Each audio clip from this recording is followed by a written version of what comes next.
Hello and welcome to the Daily Rings of Power podcast, your daily dose of the latest news, rumours and speculation about the Lord of the Rings, the Rings of Power. The day is Saturday, October 22nd, and I'm your host Harry. I hope you're having a wonderful morning, afternoon or evening wherever you are in the world. Well listeners, we're finally here, the end of Season 1 of the Rings of Power, and there's no better way that I can think of ending this journey than by sharing my breakdown and discussion of Episode 8 with Anna. It probably comes as no surprise to anyone, but this is our longest discussion yet. There were some big reveals from the finale, and for those of you who follow us on Twitter, you already know that the biggest reveal had some mixed reactions. In other words, we start off this discussion by putting Halbrand on trial for his most devious crime of being Sauron all along. I unexpectedly find myself leading his defence, whilst Anna leads the prosecution with a personal vendetta against our new villain. We also cover the reveal of our wise stranger, the emotional rollercoaster of our little Harfoot friends, and a return to Númenor that raised some mixed emotions. Finally, we close out the episode by answering listener questions ranging across the whole of Season 1, and even looking forward to Season 2. However, as is always tradition, before we get into our discussion, we have to start the episode with a reading from the Professor's work. Today's reading comes from the Silmarillion of the Rings of Power and the Third Age. Of old there was Sauron the Maiar, whom the Sindar and Beleriand named Gorthar. In the beginning of Arda, Melkor seduced him to his allegiance, and he became the greatest and most trusted of the servants of the enemy, and the most perilous, for he could assume many forms, and for long if he willed, he could still appear noble and beautiful, so as to deceive all but the most wary. When Thrangorodrim was broken, and Morgoth overthrown, Sauron put on his fair hue again, and did obeisance to Eonwe, the herald of Manwe, and abjured all his evil deeds. And some hold that this was not at first falsely done, but that Sauron in truth repented, if only out of fear, being dismayed by the fall of Morgoth and the great wrath of the lords of the West. But it was not within the power of Eonwe to pardon those of his own order, and he commanded Sauron to return to Aman, and there receive the judgment of Manwe. Then Sauron was ashamed, and he was unwilling to return in humiliation and to receive from the Valar a sentence, it might be, of long servitude in proof of his good faith. For under Morgoth his power had been great. Therefore when Eonwe departed, he hid himself in Middle-earth, and he fell back into evil, for the bonds that Morgoth had laid upon him were very strong. While I used this passage from the Silmarillion for episode 19, where I reviewed the first 2 episodes of the show, there was simply no way that I wasn't going to use it again.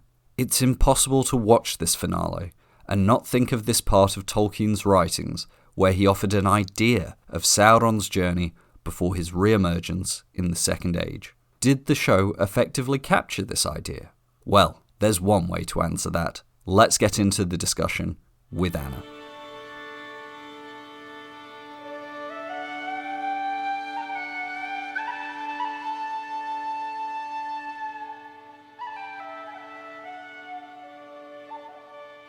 Well, listeners, sometimes you come into an episode wondering, what are we going to talk about today? Are we going to have any disagreements? Are there going to be any big blow-ups? But I can firmly say, coming off the back of episode 8 and coming into this discussion, I know that this one is going to be a spicy discussion about the Rings of Power finale. And of course, my co-conspirator, my main foe and my friend at the same time is joining us. Anna, welcome back to the show. How are you? I am great. Thank you again for having me. It's kind of crazy now that we've covered basically all 8 episodes, so thank you for having me back for all of them. And I agree, I think this is going to be our most interesting discussion so far. We've definitely got a lot to talk about. We do. We have a lot to talk about. And I will have said this in the intro, but again, listeners, I just want to apologize. This is coming a bit late. I had a work event that I had to travel for, so I was gone for the first half of the week. And also, to a certain extent, Anna and I wanted to make sure we had all the time we needed to think about this episode, wanted to make sure that we could come to this with all our thoughts intact. And also, frankly, we're not exactly in a rush, given that we might be waiting quite a while for season 2. So, with that all being said, we're not going to waste any more time. You've waited long enough. Anna, we're not going to go into specific topics to start with, but give me your overall thoughts and impressions on episode 8 of The Rings of Power. Well, you know what? For what it was, I think it was a good finale. There was a lot of pressure for how to end this season, but in the sense, the first season was the setup for the entire series, I guess. And that's how I left the episode feeling. I felt like we had a really good foundation to go into season 2. As much as there were things that I loved about the episode, there were equal parts that I hated. And I think this is the first time that I've actively disliked a plot point in an episode, which was strange. It didn't completely ruin the episode for me. It didn't ruin the show for me or anything. But yeah, it definitely got me heated. And I had to take a while to kind of realize, okay, it's fine. It's, that's where they've gone. I can't change it.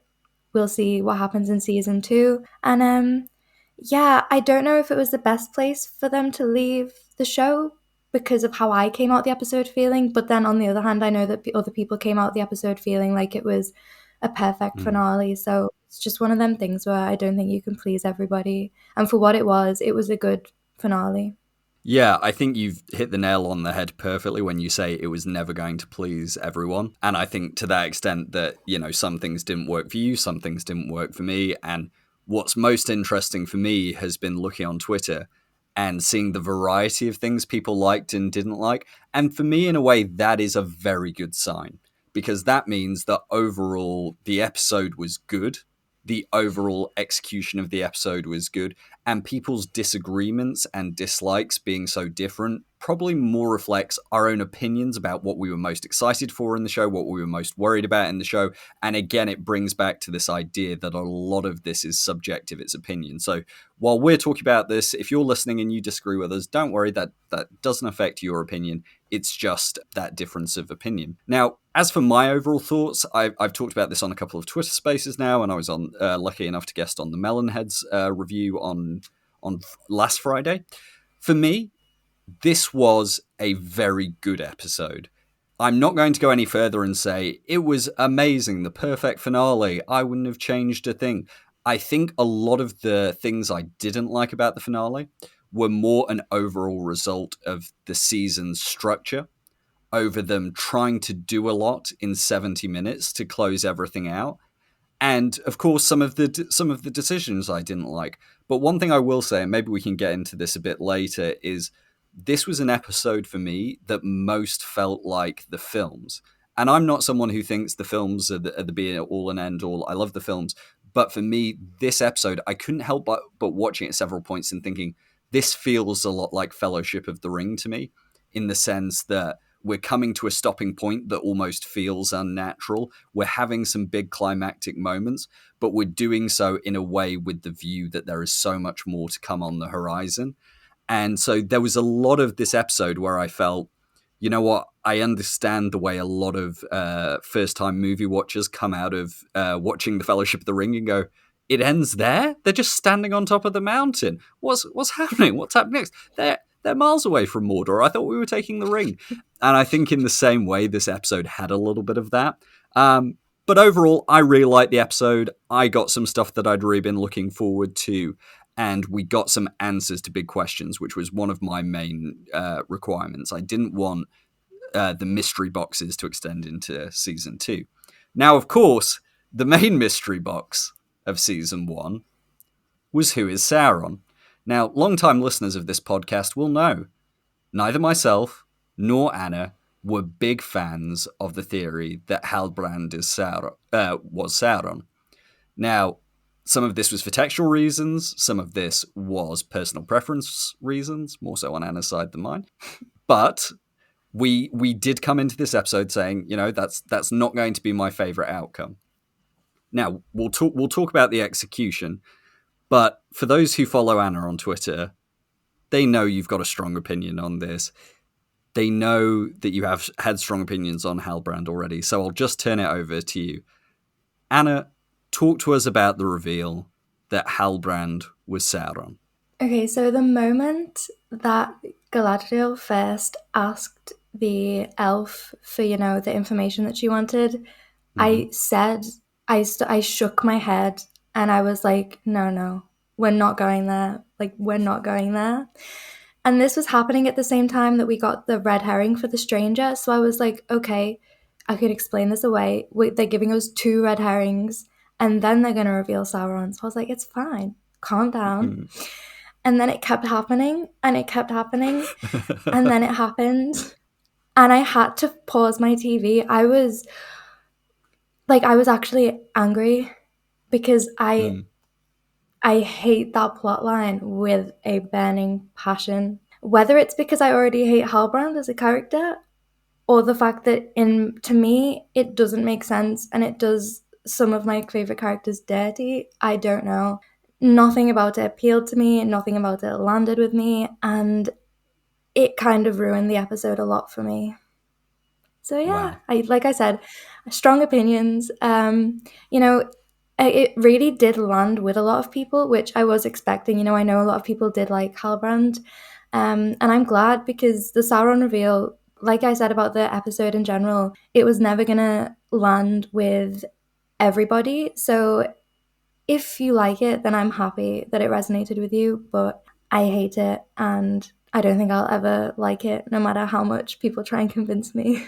Okay, well, I did say before going into this episode, I wasn't going to try and convince you. I was just going to offer my perspective, and I know we're going to have a discussion about the textual inspiration for it, where they're changing things, where they may be keeping things in common. I guess I'll just give my perspective on the actual reveal itself. I thought the reveal was really well done in terms of the TV mechanics of it, so to speak, in terms of bringing us to that moment and then executing it with dramatic flair, with impact, with emotional weight, and importantly for me, visual flair as well. I'll say that I knew, and maybe it's just because I was more open to it, but I knew as soon as Celebrimbor said, "Who goes there?" and then he appeared at the bottom of the stairs, and then he started chatting him up. And when I was live tweeting the episode, as I'm wont to do, that was the thing I said. I said, why does that sound like a chat up line?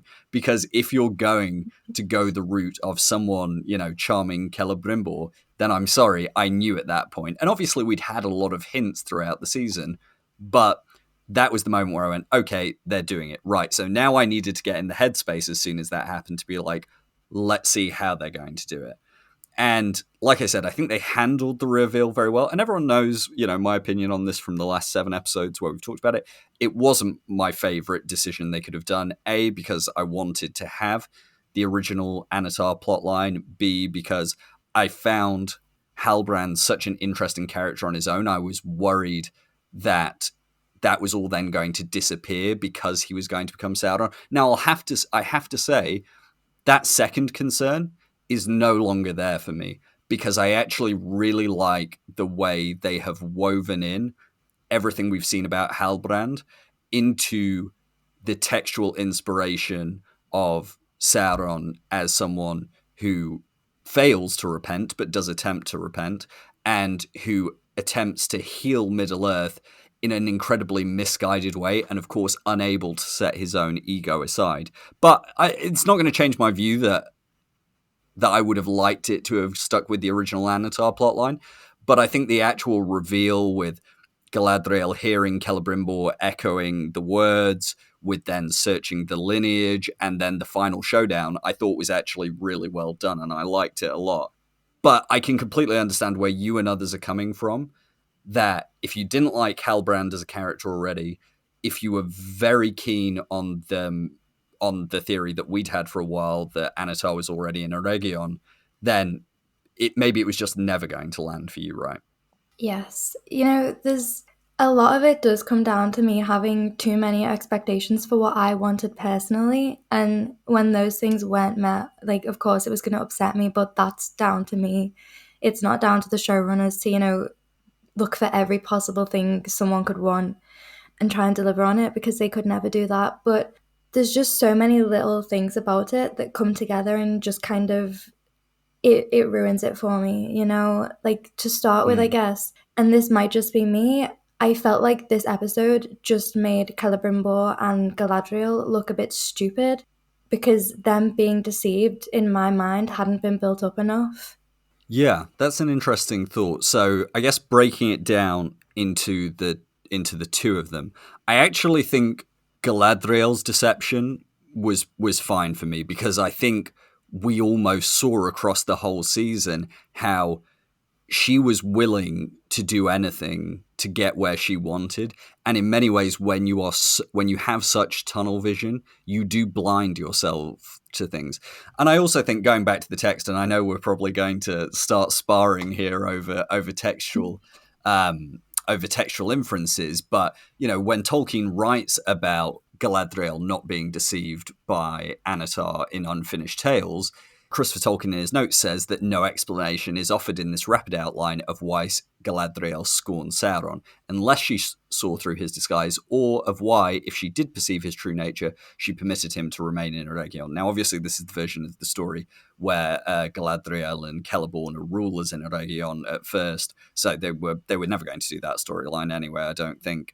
But for me, that worked within the show. I do know what you mean about Celebrimbor, but I think for me, that wasn't a function of Halbrand. That was a function of Celebrimbor not having enough scenes throughout season 1. And I know we discussed this a few episodes ago, that while you and I know he's incredibly vulnerable to this kind of manipulation, while Charles Edwards has talked about him being incredibly vulnerable to this manipulation, we didn't really get to see it on the show, did we? No, and see, I'll go back to my Galadriel point and just kind of try to explain where I'm from with this. Sure.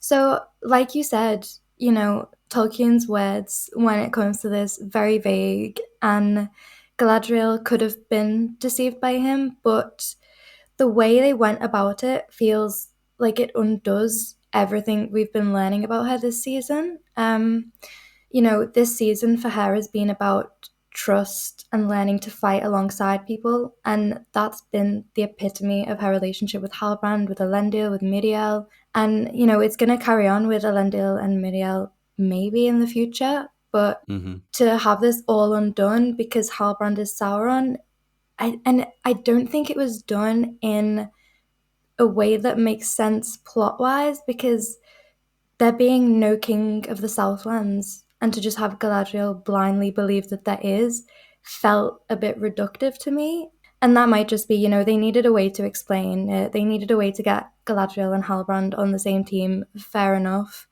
It didn't work with me. And for Celebrimbor, I think you're right in that that's not on Halbrand. It is on Celebrimbor, but none of their scenes landed with me because we didn't have that prior development, I don't think. So the interesting thing is, I'll do Celebrimbor and then go back to Galadriel, because I think we've probably got more to talk about with that. And we obviously have to talk more about Halbrand and Galadriel scenes anyways. But I will say that the Halbrand Celebrimbor scenes really worked for me, actually, because while it wasn't Anatar and he wasn't in his Anatar form, it was pitch perfect for me in terms of the way I'd always imagined Anatar deceiving Celebrimbor, both through flattery, through subtle suggestions. So, for example, the first scene with the ore, where he starts talking about the use of alloys later when he... and I can see you pulling a face. Sorry, I'll try and school it. Yeah, Anna's got no poker face tonight. But no, it did work for me. Here's what I will say, though, again, and this goes back to the nature of Celebrimbor's story this season, it was too rushed. So what I needed was that first scene with the flattery to be a couple of episodes ago. Then I needed the scene about the alloys to be last episode. And then after much trial and failure, that's when I needed the idea of coaxing the metals together through the idea of not using force, using almost balance. It needed that slower build. So I agree with you that it almost, for me, it worked. But at the same time, in the back of my head, I was going, this should have all been spaced out. Yeah. It just felt like, they finally had Halbrand and Celebrimbor together, and it felt like they were like, okay, we need him to forge the rings. We know that Anatar seduces Celebrimbor in a way, and they kind of just mashed that together in this episode. But it felt too on the nose for me, because that's, as soon as I saw that, I knew where it was going, and it's not how I wanted to feel watching it. All I felt was dread. Yeah, but to a certain extent, saying that, it was obvious to you, I think this might be the problem they were stuck with whichever way they went, is that book readers were always, as soon as you put whoever was going to be Sauron in a room with Celebrimbor, you were always going to know, right? And so then the question is it better narrative TV to do the Anatar plotline as it is in the books, where pretty much everyone's going to know, yeah, including the non-book reading audience, because as soon as someone's turning up with Celebrimbor and talking about forging things, and for anyone who's got a cursory understanding, then they're going to know. Whereas I know for a lot of non-book readers, they came into episode 8 still not knowing who Sauron was. And I've talked about before that I don't think that should be the main point of the season. But if you're talking about making enticing TV, then I do have to wonder whether it, even if I didn't prefer it to the original story, I have to wonder whether it's smart storytelling. But I don't know, maybe that's me being overly generous. No, I think if it works, it works. And it does come down to this kind of balance between people who've never read Tolkien and people who have, because on one hand, you could go so subtle that you just confuse people. And then on the other hand, you could go so on the nose that there's no mystery left around any of the plot. I agree. It's a fine balance to walk. It's a tightrope. And the fact that it didn't land with a good portion of people doesn't shock me. And like I said, it was never my favorite option. But what I have been impressed by is in interviews since then, where the showrunners and Charlie Vickers have talked about their thinking behind it, the textual inspiration behind it. I've been very impressed by the way they arrived there. And at the same time, I accept that I'm not necessarily going to agree with the whole interpretation. And we'll get on to the idea of a repentant Sauron in a bit. But I do want to return to the discussion of Galadriel being deceived by him. I think I disagree with you to a certain extent that Galadriel's story this season was about learning to trust people. I think that was a component of it, but I don't know that this damages that. I think what this is meant to show is that her tunnel vision and her obsession and all her grief and trauma driving her was blinding her. And I think that's, and I'll just slip this in now because I know we'll probably talk about it later, but that's why the symbolic melting of Finrod's dagger worked so well for me, because it is that physical and symbolic representation of her leaving that pain and anger behind that was driving her on such a blind quest. And so I have no problem with Galadriel not recognizing that it's Sauron, but I will say that I completely understand people who say they don't like it, because if you're going from a very strict textual perspective, then we know that Galadriel doesn't trust Anatar. Now, obviously, they're not telling the Anatar story, so that's where I try and give them some leeway. And maybe it just goes back to this, that they've made Galadriel a much more flawed character than perhaps many of us were expecting. Yeah, this isn't me saying that she could never be deceived, I don't want her to be this one note character, because then I'm going to sound like all these men who are like, what do you mean Galadriel frowns? She's rude to people? That's crazy. She can't do that. But it's just, it felt reductive. I think they could have gone about it in a bit of a different way. The moment that, I can't remember who exactly said it, but, when she realizes that there is no king of the Southlands, I was like, how did she not already know that? How was that not in the room that she was in with Elendil? Anything like that? This information, how did it just miss her? And I guess that this is me being very nitpicky, because they don't have to explain everything like that, Yeah, but I totally understand the frustration. I think the way I've rationalized it, and again, it's always difficult when you're trying to defend a show's decision and it's more about your interpretation than what you've been shown on screen, right? Because then you're, as much as a critique is you're bringing your own headcanon into it. And I think the way I understood that situation was that all she'd gone looking for in the archives was the symbol that Halbrand had. And I guess what the Numenorean library had was this is the symbol of the King of the Southlands. And in a way, we were kind of primed for it to be a lost king through the dialogue we got in the Southlands, where they talked about a promised king and a return of king. It wasn't like, oh, so and so's son who wandered off a decade ago. So there was that kind of hint there for the audience, but I suppose for Galadriel, she doesn't have access to that information. And that's where I go back to, and maybe something we'll discuss more at length. I think I'm really going to enjoy rewatching season 1 for the Halbrand scenes, because you can now clearly recognize that scene in the jail where she presents that to him as him going, right, okay, this is my next step of the manipulation. This is now where I tacitly allow her to, give me this title and tacitly allow her to reinforce in her own head that what she presumes about me is true.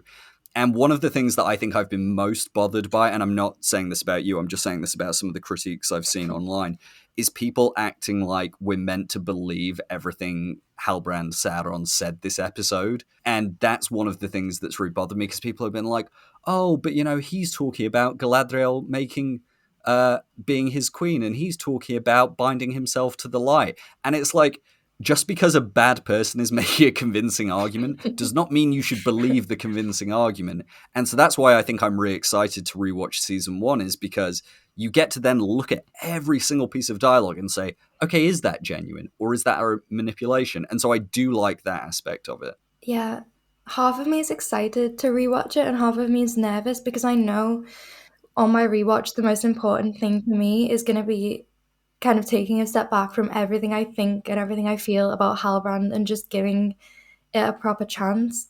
But on the other hand, my main issue, and I must have sounded so negative this entire podcast so No, it's far, and good. not to make it worse, but I struggle to see Halbrand as Sauron. And I know that that sounds stupid, but when I look at him, I don't see Sauron. I just can't. Even in this final scene where he's walking into Mordor, he's looking at Mordor. In my mind, that isn't Sauron. That's just Halbrand. Okay. And when you say that, is that do you literally mean in terms of physical appearance? No, I honestly, this is definitely just a personal thing and I can't describe it, but I don't Mm. look at him and I don't feel like he's the villain. I don't feel like he's Sauron.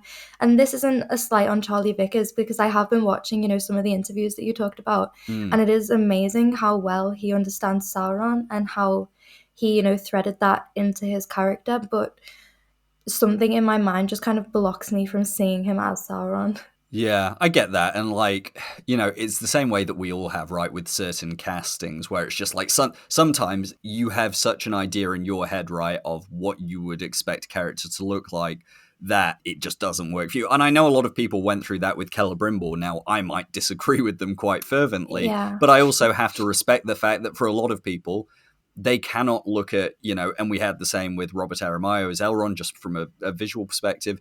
A lot of people do not like the way the elves look in the Rings of Power. Now, it doesn't bother me at all. And for me, it is a more interesting visual depiction than, I guess, a strict adherence to the Jacksonian kind of aesthetic of the trilogy and the Hobbit films. But at the same time, I recognize that's not the case for everyone. I think for me, why it worked is because in that scene where Galadriel kind of lays down the gauntlet to him and says, the King of the Southlands, there hasn't been an heir for how many years, and she says, tell me your name. And in that moment when he says, I have been awake since before the breaking of the first silence, in that time I have many names, you can literally see his whole body change, his posture changes, the look in his face changes, the timbre and tone of his voice changes. He modifies his accent a little bit there. So, I mean, I'm partly just using this to praise Charlie Vickers' acting work, but I have to say, I was amazed by how much, when he delivered that line, it was amazing to me as soon as he said that line, I was like, yes, I am looking at Sauron the Deceiver. Like, it just immediately worked for me. And I think that's one of the things I've been talking about on Twitter is that, much like you, I mean, we talked about this for the last 5 episodes, I didn't want this to be the outcome. But I was blown away by the reveal because I think he just worked for me. And and as you said, is you not liking it and me liking it is all completely subjective. But basically, from that moment on, right through the kind of I don't know what you'd call it, the mind battle scene, Yeah, the montage. that all really worked for me. I mean, I'd be curious to get your perspective because we've talked more about broader elements and we've talked a little bit about the scenes with Celebrimbor. How did both that scene with the reveal by the river and then the kind of dream sequence land with you? Because I'd just be curious, outside of the fact that Halbrand is Sauron, did those scenes work for you?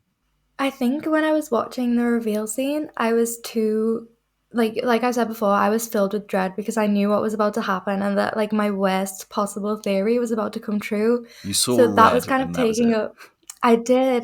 That was kind of taking up most of my mind during that moment. But this is actually what I've got written in my notes. Like I said, I have a little pink thing about the things that I like. The reveal scene, like the kind of dream deception scene was absolutely incredible. And I think it really spoke to Sauron the Deceiver. One of the best parts about it was how it felt a bit like the Uncanny Valley because I think at some Mm, point they meshed Finrod and Halbrand's face together. Everything about it felt so eerie, and then you had them back on the raft, like Halbrand's face completely changes, and then this kind of reveal to the reflections in the water. It was mm. at an absolutely insane shot.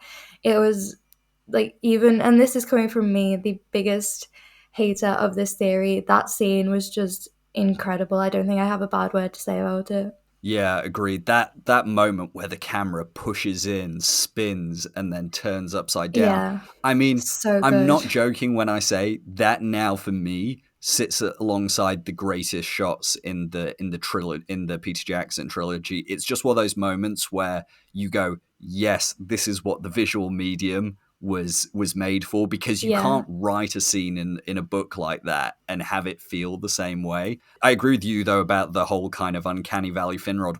I talked about this on Twitter yesterday, and I said, I think some of it is hair and makeup. His hair is more ruffled. Some have even described it as being parted like horns. There's more bags under his eyes, and there's something feels slightly strained about his look. And the lighting is definitely playing a big difference. If you go back and compare those two scenes, and I tweeted pictures out of this if you want to look, but also go back and watch it. The lighting in the original Valinor scene is very warm, golden, and because of that, there are shadows, and not shadows that feel haunting, but that just add texture to the shot. In a way, the scenes with Sauron's imitation of Finrod, it's all overexposed. It's too bright. It's almost like it's been sanitized and taken all life out of it. And like you said, I don't know whether they did some VFX with Will Fletcher's voice and face. Maybe they did. Maybe they had Charlie Vickers record the same lines and then blend it together. But that moment where he shouts her name and then we get the smash cut to them being on the boat.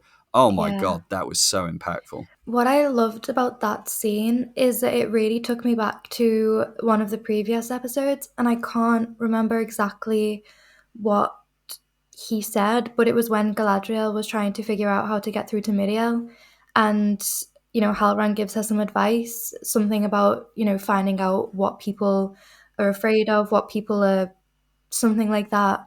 He said that, what you first need to do is identify what your enemy or, your adversary fears, and then give them the means to master that fears, which I remember we said at the time, if Halbrand isn't Sauron, why have they given him such a Sauron-esque line? And I guess, the answer we got 4 episodes later is because he is Sauron.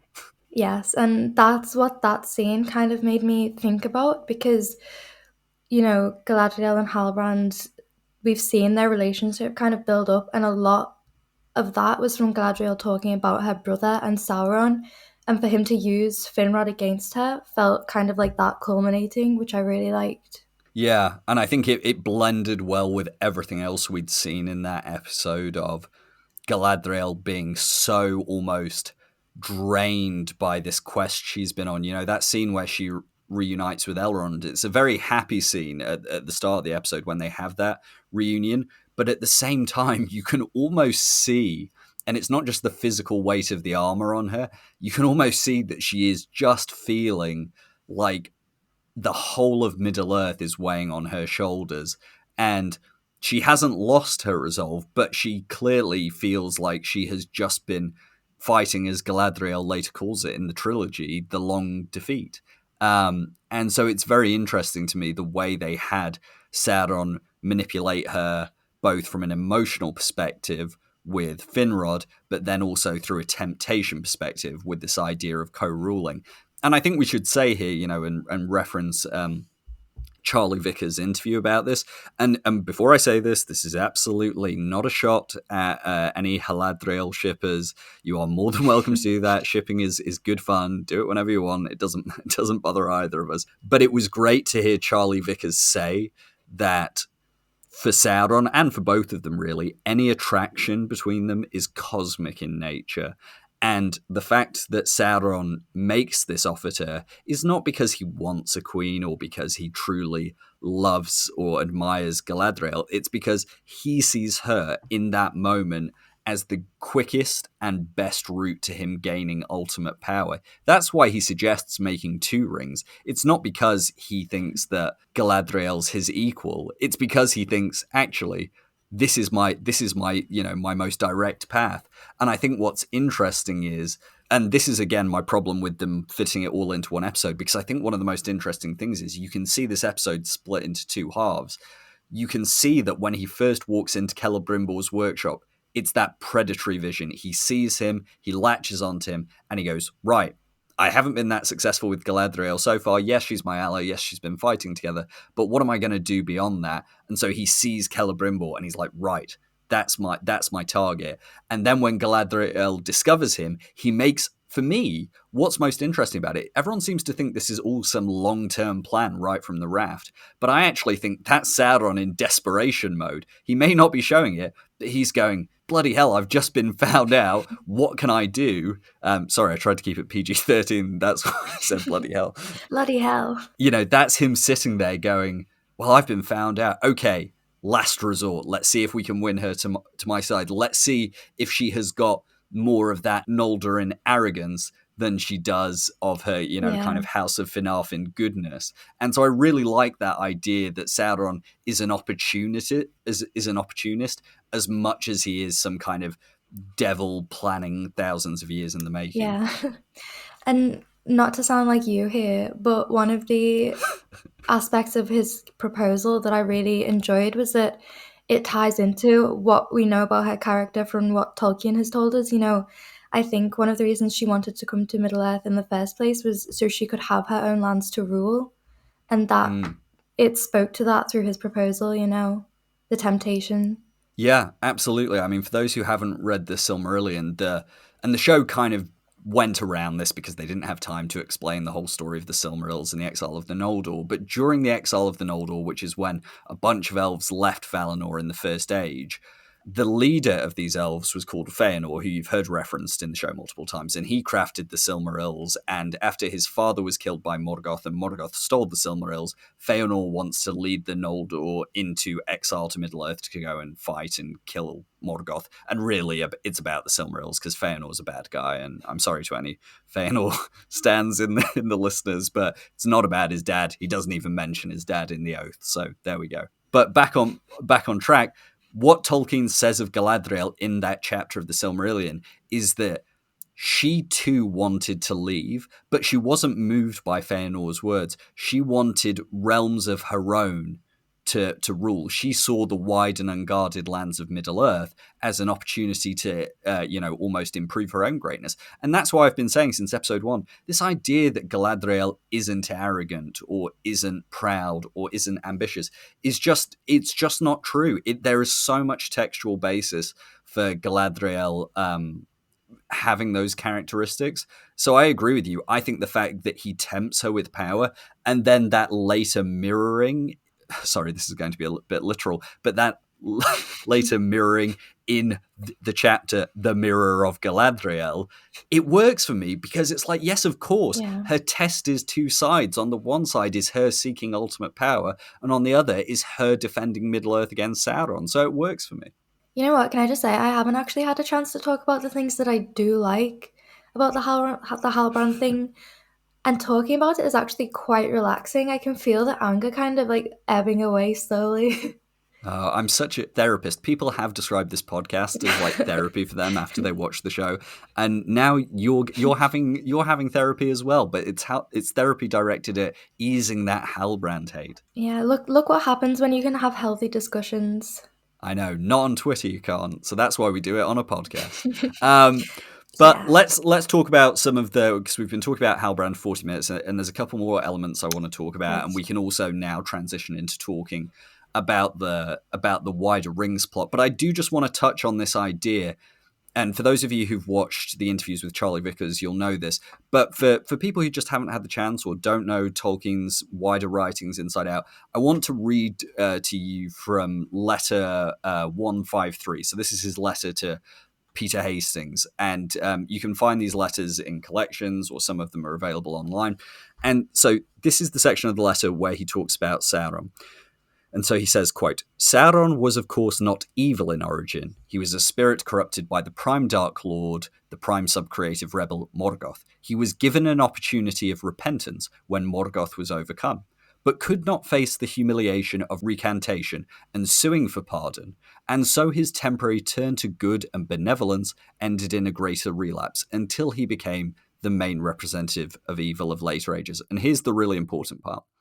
But at the beginning of the Second Age, he was still beautiful to look at, or could still assume a beautiful visible shape, and was not indeed wholly evil, not unless all reformers who want to hurry up with reconstruction and reorganization are wholly evil, even before pride and the lust to exert their will eat them up.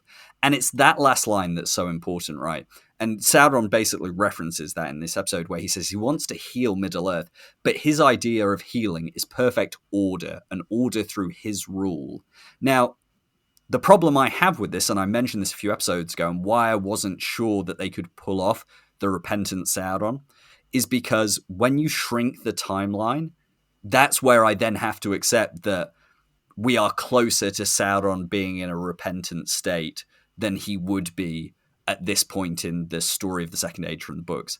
And that is a struggle for me. But at the same time, and I'd love to get your thoughts about how genuine this was, I think when he's talking to Galadriel on the raft in her mind prison, I don't think he's being genuine. I don't think he is repentant. I think he was once upon a time, and I think that's what he's referencing.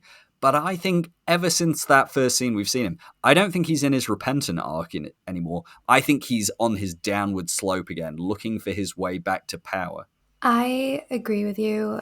I like the idea that it's all one big deception because it plays into the aspects of Sauron's character that I really like. Tolkien did, like you say, mention a repentant Sauron, but I don't think it was ever wholly genuine, and it definitely wasn't for long. So I hope that it's this deception, and I do think that that's how it was played. Yeah, I agree. And we were asked this by one of our listeners who said, do you think Halbrand was truly trying to repent? I honestly think so. So that came from Bishopman. And I think we both agree that he wasn't truly trying to repent. But here's the important distinction. I think he may think he's repenting through his actions. And what I mean by that is that Sauron does genuinely think that he is healing Middle-earth through his actions. Now, he's completely wrong. And this is again a point I want to drill into listeners' head. When Sauron is saying something to you in the show, don't accept it at first glance. So, for example, I now think back to his scene where he's saying to Galadriel in the Forge, I'm sorry for all of it. I'm sorry for your brother. Of course, Sauron isn't sorry for killing Finrod, but he is going along with it because he is furthering his grip on Galadriel. Same with that scene of them sitting in the trees. Now, when I first watched it and I didn't think he was Sauron, I was like, great, Halbrand's got this complex emotional arc. But it equally works when you flip it around and say, well, of course, if you were trying to deceive one of the greatest elves, you'd go the whole hog. You would sell all the backstory. You would turn up the waterworks and the emotional dials to 10. So it's very interesting because a joke I saw on Twitter was that maybe the audience was the real Celebrimbor all along. Maybe we are the ones being deceived the whole season. And I'm half joking with it, but I also kind of like that the showrunners were playing with us a little bit and saying, oh, you think you know when Sauron's deceiving someone. Let's see what happens when Sauron's trying to deceive you as the audience. No, that's absolutely right, because I think not even a week before the finale, I tweeted out the words Halbrand is not Sauron, and I just repeated those words for the whole 240 characters. And I was convinced that I was right. I was like, yep, he's not. I said it over and over again.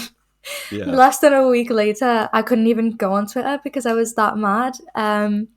But no, I think it will be an interesting rewatch, and I'm hoping it will help me appreciate Halbrand's character a lot more in retrospect if I can see what he's doing as a deception, because maybe, my main problem with Halbrand when he was first on, when he was a completely new character to me, I didn't have any idea about him being Sauron, any of this. My biggest issue with him was that he was annoying. He just annoyed me. So I'm hoping that I can go back and read this as a deception rather than him just being an irritating character. I think that's the thing. I think a full rewatch of season 1 is going to be a very interesting experience, and I'm excited to do my own probably several times across the next, year and a half, and however long it takes to season 2. Now, I don't know if there's anything else you want to say specifically on Halbrand, but we got a couple of listener questions specifically on this. So should we go through those just so we can weave in some of the questions throughout? The only thing I really wanted to touch on about Halbrand was the fact that this reveal decimates any hopes I had about the Mithril plot, because my hope was that the Anatar theory would solve this, and of course it did not. Yeah, I think let's talk about that plot and the rings and Gil-galad and Elrond and even Galadriel here. Because we discussed this over the last last 4 weeks since we first found out about the Mithril plot. We didn't like it. I still don't really like it. But where I've come to on it is and I said this on the Melonheads podcast, I've just accepted it. Right? So, the show has told me that Mithril has this property, okay. And the way I've decided to arrive at it is that they wanted a shorthand to explain what in the books is a quite complex idea of the elves fading gradually, of Middle-earth fading, of that decay of time that isn't happening in Valinor, happening in Middle-earth, and that being the kind of almost precursor motivation for the creation of the rings, even though it's Anatar, Sauron who brings them to the finishing line. It's actually already something that Galadriel, that Celebrimbor are discussing in Unfinished Tales. So it's an idea that to a certain extent should originate with the elves as it does in the books. Now, I still don't like the Great Tree in Lindon has had some horrible pesticide thrown on it. I don't like that Mithril works like, a magic kind of a magic magnet to suck all the, suck all the bad juju out of it. I don't like any of it. And I'm not going to change my mind on that. But what has helped me a lot is just saying, okay, I leave my understanding of canon aside for a second, which you have to do occasionally in an adaptation. And I say, if the show has told me that to be the case, then it does work. And that's as generous as I'm willing to be to the Mithril plotline, I guess. Yeah, I think that's kind of a good mindset to have, and one that you have to have with a lot of things, because in my mind, Halbrand being Sauron doesn't work at all for me, but there's nothing that I can do about that, because in the canon of the show, he is Sauron, and that's not going to change. So instead of rejecting it and just consistently hating on it, which, hands up, I have been, there's got to come to a point where I've just got to understand why they've done it like that, because they didn't just throw it in there. You can see the progression of it being built up, and at some point you've just got to accept that that's how it is. What I want and the lore that I specifically wanted to be in there doesn't really matter in the grand scheme of things. Yeah, I think that's it, right? Like at a certain point, and we've all been willing to do this to a greater or less extent, or at least some of us. I appreciate for some people that's just you can't. For them, they can't separate the two, even when watching an adaptation, and so for them, the experience is ruined. And I'm sorry to hear that. There's nothing much I can do to convince you, nor would I want to try. That is your right not to like it. I'd love to get your perspective, though, on the climax of the episode, which was the forging of the three rings and how we got there from, the initial idea of Celebrimbor talking about crafting an object of power through the evolution of still going to create one. Okay, now we're going to create two. And then Galadriel suggesting they make three.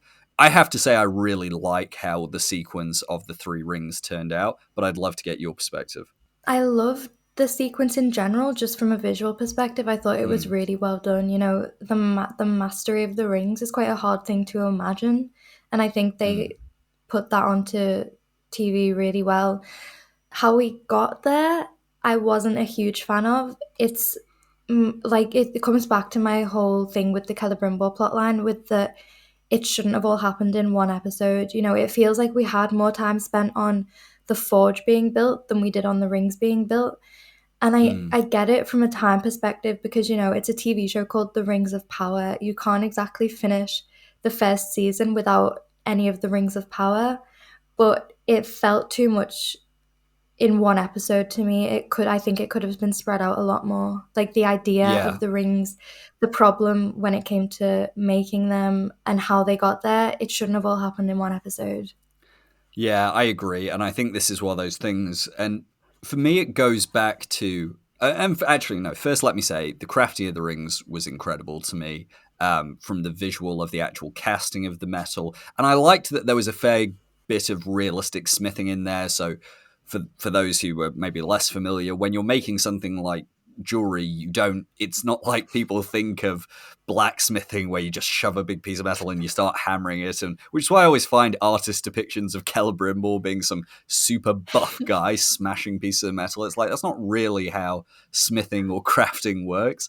And so I liked they had things like casting of the metal into molds, then filing it down, then heating and bending the metal. These are all things that you do in real world smithing, and so I really appreciated the attention to detail, and it was just visually stunning.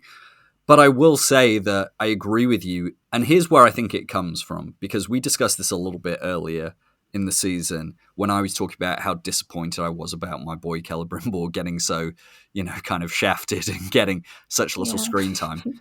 I think they made a decision that Galadriel and Elrond are going to be characters throughout all 5 seasons of the show, and Celebrimbor is not. And so they wanted to make season one more about those characters that are going to be there for all 5 seasons. And my problem with that is it reduces the impact of Celebrimbor's deception, and then it is going to reduce the impact of Celebrimbor's downfall. Now, there's a big asterisk on that, in that they can, if they do season two right, bring the audience more into Celebrimbor's mindset, more into his tragic story, but they are going to have to do a lot of work with that in season two.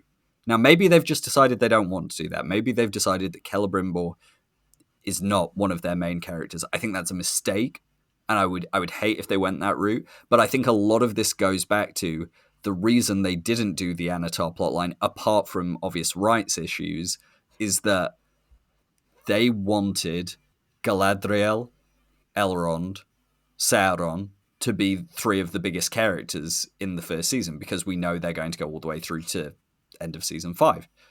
The problem is, once you give the dwarven plotline to Elrond, and once you give the deception plotline to Galadriel, you just haven't left yourself with enough to give Celebrimbor. And that's why we didn't get enough scenes. And so I do find that very frustrating. But that's more a season 1 complaint than it is a finale. It's more about my thoughts overall. Yeah. I think the problem with that, and you know, me and you, we've both read The Silmarillion, we've both read a lot of the like works around these characters that a lot of non-book readers might not know. So when all of this stuff happens with Celebrimbor and Halbrand in the last episode, it makes sense to us because we already know that this happens and we know what is happening. Whereas I kind of looked at it from a non-book reader perspective. You know, when Celebrimbor is first introduced to Elrond, it's that he's like a master craftsman, he's amazing and all of this. And then a few episodes later, we've barely seen anything from him. And he suddenly can't figure out how to do this, and Halbrand has to step in and help him, and he's suddenly all flustered, and it's a disservice to his character, and I think they could have put a lot more time into portraying him in a more complex way, I guess. And like I said, like you said, they had the things they needed to focus on, and you know, if they put that amount of time into every character, it would have been way too much. But I think Yeah. I don't think they've set him up very well for season 2. I hope that they will put that time into him, but I think he's not started off on a great foot. No, and you guys know my perspective. I think Charles Edwards has done fantastic. And by the way, even in this episode, he sold me on all the things I was hoping to see from Celebrimbor's interactions with Sauron in disguise. That sense that he's immediately taken with the flattery, that his ego and his ambition is being played to, the fact that he wants to pass these ideas off as his own at first, and then that he may be a great craftsman, but fundamentally it is Sauron's influence that allows him to create these great works. So I like that, but again, as we've both said now, you know, I just think it is a result of the way they laid out season 1. And maybe we'll talk a bit more about this later, but I appreciate we're 50 minutes in and we've largely just focused on this. So before we move on to the stranger, I do want to cover some questions, and hopefully that'll allow us to cover any other elements. So Charles of Austria asks, what do you think of Galadriel instead of at least trying to stop the making of the rings, simply tweaking it so that three are made? Even though they would still be with the elves, isn't it a bit risky to play with an idea of Sauron's like that? I guess my answer, and I'd love to hear your thoughts on this, but I guess my answer is it's kind of what they do in the books anyway. Like, they've already made a bunch of rings, and obviously they don't know that it's Sauron at the time, but they've still been the idea for rings didn't originate in a vacuum, and they do make the three outside of Sauron's influence, as they've done in the show. So I think the show's kind of ended up in the same place for that. Obviously, they've made the 3 first in the show rather than the 7 and the 9.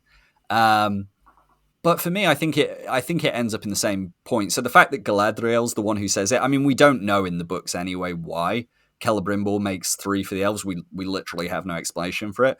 So for me, the explanation they gave me was fine, but I don't know about your thoughts. Yeah, it's one of those things where, you know, you have tiny details that you really care about, and you have others that not so much. It's like we ended up in the place we needed to be. It didn't really matter to me how we got there.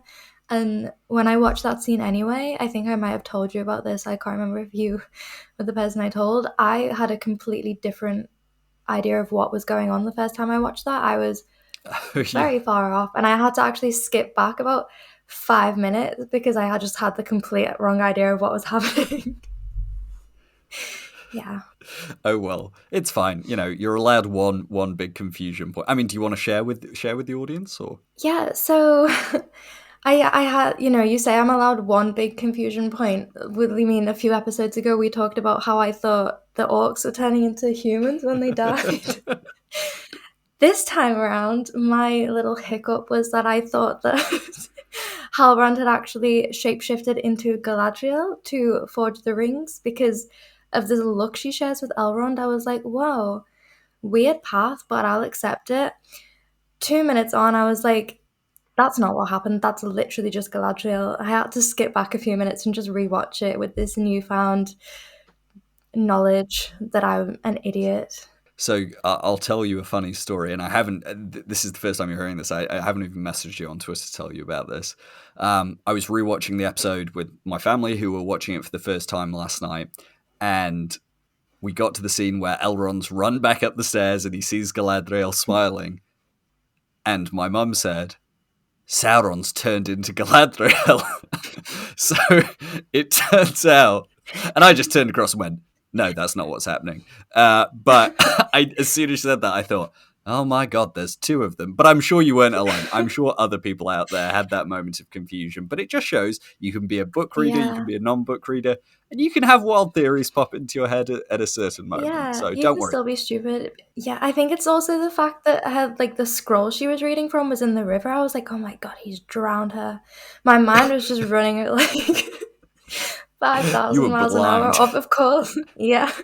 I was doing a Galadriel, like, of course that's not what happened. But in my mind, I was like, whoa. Yeah, you were like, bloody Halbrand, he's ruined something else. Oh, okay, Halbrand. we've got a few more questions about this. So Liz asks, I'm curious about the power dynamic between Sauron and Galadriel. He seemed to overpower her when his identity was revealed. Isn't she just as powerful? And why didn't she run to tell anyone that Sauron had returned? Hope that makes sense. Thanks. And I think we got other people asking us. I think Soleil asked about Galadriel not telling the truth about Halbrand. What do we think will come of that tension? First, tackling the power dynamic. No, I would say that while Galadriel is a very mighty elf, Sauron is still a Maiar. He is like Gandalf. He is an angelic spirit, even if he is a fallen one. So no, he is absolutely more powerful than Galadriel. Galadriel may be his greatest foe in Middle Earth that Sauron perceives, but Sauron fundamentally is a more powerful type of being. But let's talk about, because I've got a pretty strong view of why Galadriel didn't tell Elrond and Celebrimbor, but I would like to hear your view. Why do you think she doesn't tell them? I don't know. It was one of the moments that kind of made me raise my eyebrow from just a decision, like a writing perspective. I guess, we know that however many rings are forged, this needs to continue on. And I guess it all hinders on whether we're going to see Sauron in his Halbrand form again or whether he's going to Yeah. return as Anatar. If he does return as Anatar, then I think it would have made sense for Galadriel to say, I've been deceived, Halbrand is Sauron. But at the same time, we know how arrogant and headstrong Galadriel is, and though she's been trying to unlearn it, her arc isn't fully complete, and I don't know whether she would want to outright say that she had been deceived and physically brought Sauron to Eregion with her. Yeah. So I have two answers to this. One is a book reader version, which I don't think was the overt text to it they're going for, but I'd love to know if they thought about this. So Galadriel has a history of lying to protect herself and her family in the Silmarillion. So for those who haven't read the Silmarillion, when the Noldor leave Valinor and go across to Middle-earth, there's this moment where Feanor kills a bunch of other elves, basically because they won't help him. And these are not so distant kin of Galadriel. And then Galadriel ends up in Middle-earth, after some time, and she ends up staying with another king who is distant kin to the elves that were killed. And, the queen is asking her, why did the Noldor leave Middle-earth? And she's like, Morgoth this, Morgoth that, revenge, the Silmarils, the Valar, And the queen says, I feel like you're not telling me something. I feel like there's something you're hiding. And Galadriel basically just keeps her mouth shut. And so there are examples of Galadriel hiding pretty big, secrets from other elves when she wants to. So that was my own headcanon. I'm sure that's not what the show is directly referencing. I agree with you. I think it's much more about what Sauron says to her on the raft in her mind. It's this idea that she genuinely probably does think she is going to, either suffer exile or some terrible fate if she tells the elves. She probably blames herself, and she probably thinks that she doesn't know where Halbrand Sauron's gone. She doesn't know what his plan is next. So she's probably thinking, right, what I need to do is secure the elves and then work out what to do next. There's no point me just telling them that was Sauron. And also, why would they believe her? All her evidence is that she said he was a king of men and now she's realized he can't have been a king. But that's not proof he's Sauron. She only knows because of Adar's words. Yeah, and it kind of reminds me of this meme that came out of one of the first episodes, and it was this, kind of Galadriel screaming about how Sauron is back, and Gil-galad's like, "Come on, Grandma, let's get you to Valinor." It's that sort of thing again, where if she goes straight back to them and she's like, "He's here, he's been with me this whole time," they might think that she's crazy and just not listen to anything that she has to say. And Yeah. then at the same time, it's kind of heartbreaking for her because, just an episode prior, we had that great conversation between her and Theo where she says to him, do not take the burden of this day upon your shoulders because you might find it hard to put back down. And now she has all of this on top of it. She's essentially just let Sauron, not even just let Sauron slip away. She brought him to Middle Earth. It's like Gil-galad warned in the first episode that she might be the one to bring this about if she doesn't go to Valinor, and that's exactly what happened.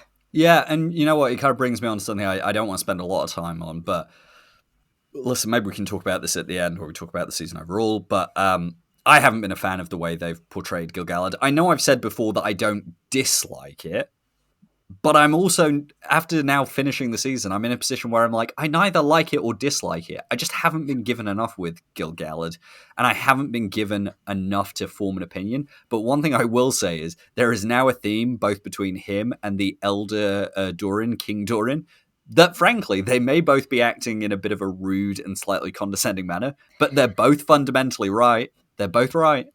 Yeah. Like, I personally love the way Benjamin Walker has portrayed him, and I think a lot of the opinions about Gil-galad do come down to the limited time we've had with him. What I dislike is, and again, this is probably because Tolkien is very vague sometimes. We know that Gil-galad also wasn't fooled by Anatar, and in this episode, while Halbrand isn't in his Anatar form, we get this kind of throwaway, something, the Southlander, and we're given Yeah. that for the reason that Gil-galad isn't too fond of him. I didn't like that, but overall, I don't really have any issues with Gil-galad's character, more with Yes. the time we have had with him. Yeah, I think that's where I am with it as well. Like I said, I neither like nor dislike it. He just hasn't had a big enough presence for me to really have a strong opinion. Like, I think Benjamin Walker's done fine, but something I discussed on the Melonheads podcast was this idea that we know very little about him. There's a lot of ambiguity there, and I think they brought too much ambiguity to the show. When I'm like, not only do I not know who his dad is, I still don't know what he thinks about things. I still don't really know what his ruling style is, and I think the Mithril plotline got in the way of it as well. As for and we did get a question from one of our listeners who goes by the username I can't spell. Don't worry, Anna can't read either. But I can't spell asks, and why do y'all think that Gil-galad and Elrond couldn't sense it was Sauron? I know in the written lore they do when he comes earlier and don't let him enter once they do. I know he's the deceiver, but why didn't he know? And I think that's because, and maybe we'll discuss this at the end of the episode, but I think the reason they gave the Galadriel the line when Elrond asks, where is Halbrand? And she says, he is gone, and I do not think he will return. But if he does, none of us are ever to treat with him. Now, I think what they're doing there is they're very much setting up that Halbrand, either in his own form or in the Anatar form, is going to return in season 2, and we're going to have the dichotomy of Elrond listening to Galadriel because he trusts her as a friend, and Celebrimbor not listening to Galadriel, and maybe I'll talk about this later or some other time, but because he still wants to create these great works of power. And I think once Sauron has gone, as he has at the end of this episode, I think the story with Celebrimbor next season might be, he finally finishes his new forging tower. He still can't make great works of power. He's still failing. His ambition is still not being, lived up to. And so I genuinely do think we're going to have the Sauron in Eregion plotline next season.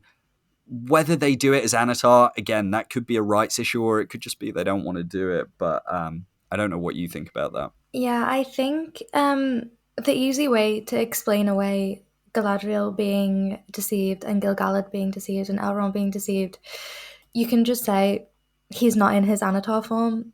They weren't deceived by him in his Anatar form, but that's not to say that they couldn't be fooled by him in another form.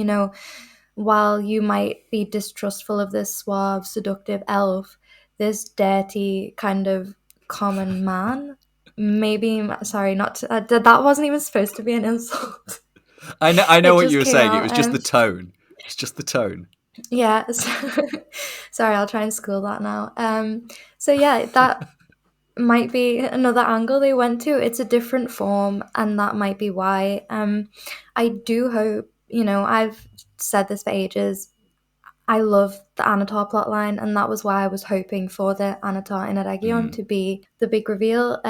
Sadly, that's not what we got, and I do hope to explore that in season 2. And I would very much like it to be in the Anatar form, because if they bring Halbrand back as Halbrand, when Galadriel and kind of Elrond know who he is, it doesn't work for me. And I get that Celebrimbor wouldn't listen because he's so ambitious, that is his Hamasha. But having people know his identity and bringing him back in the same form, it wouldn't work for me, I don't think.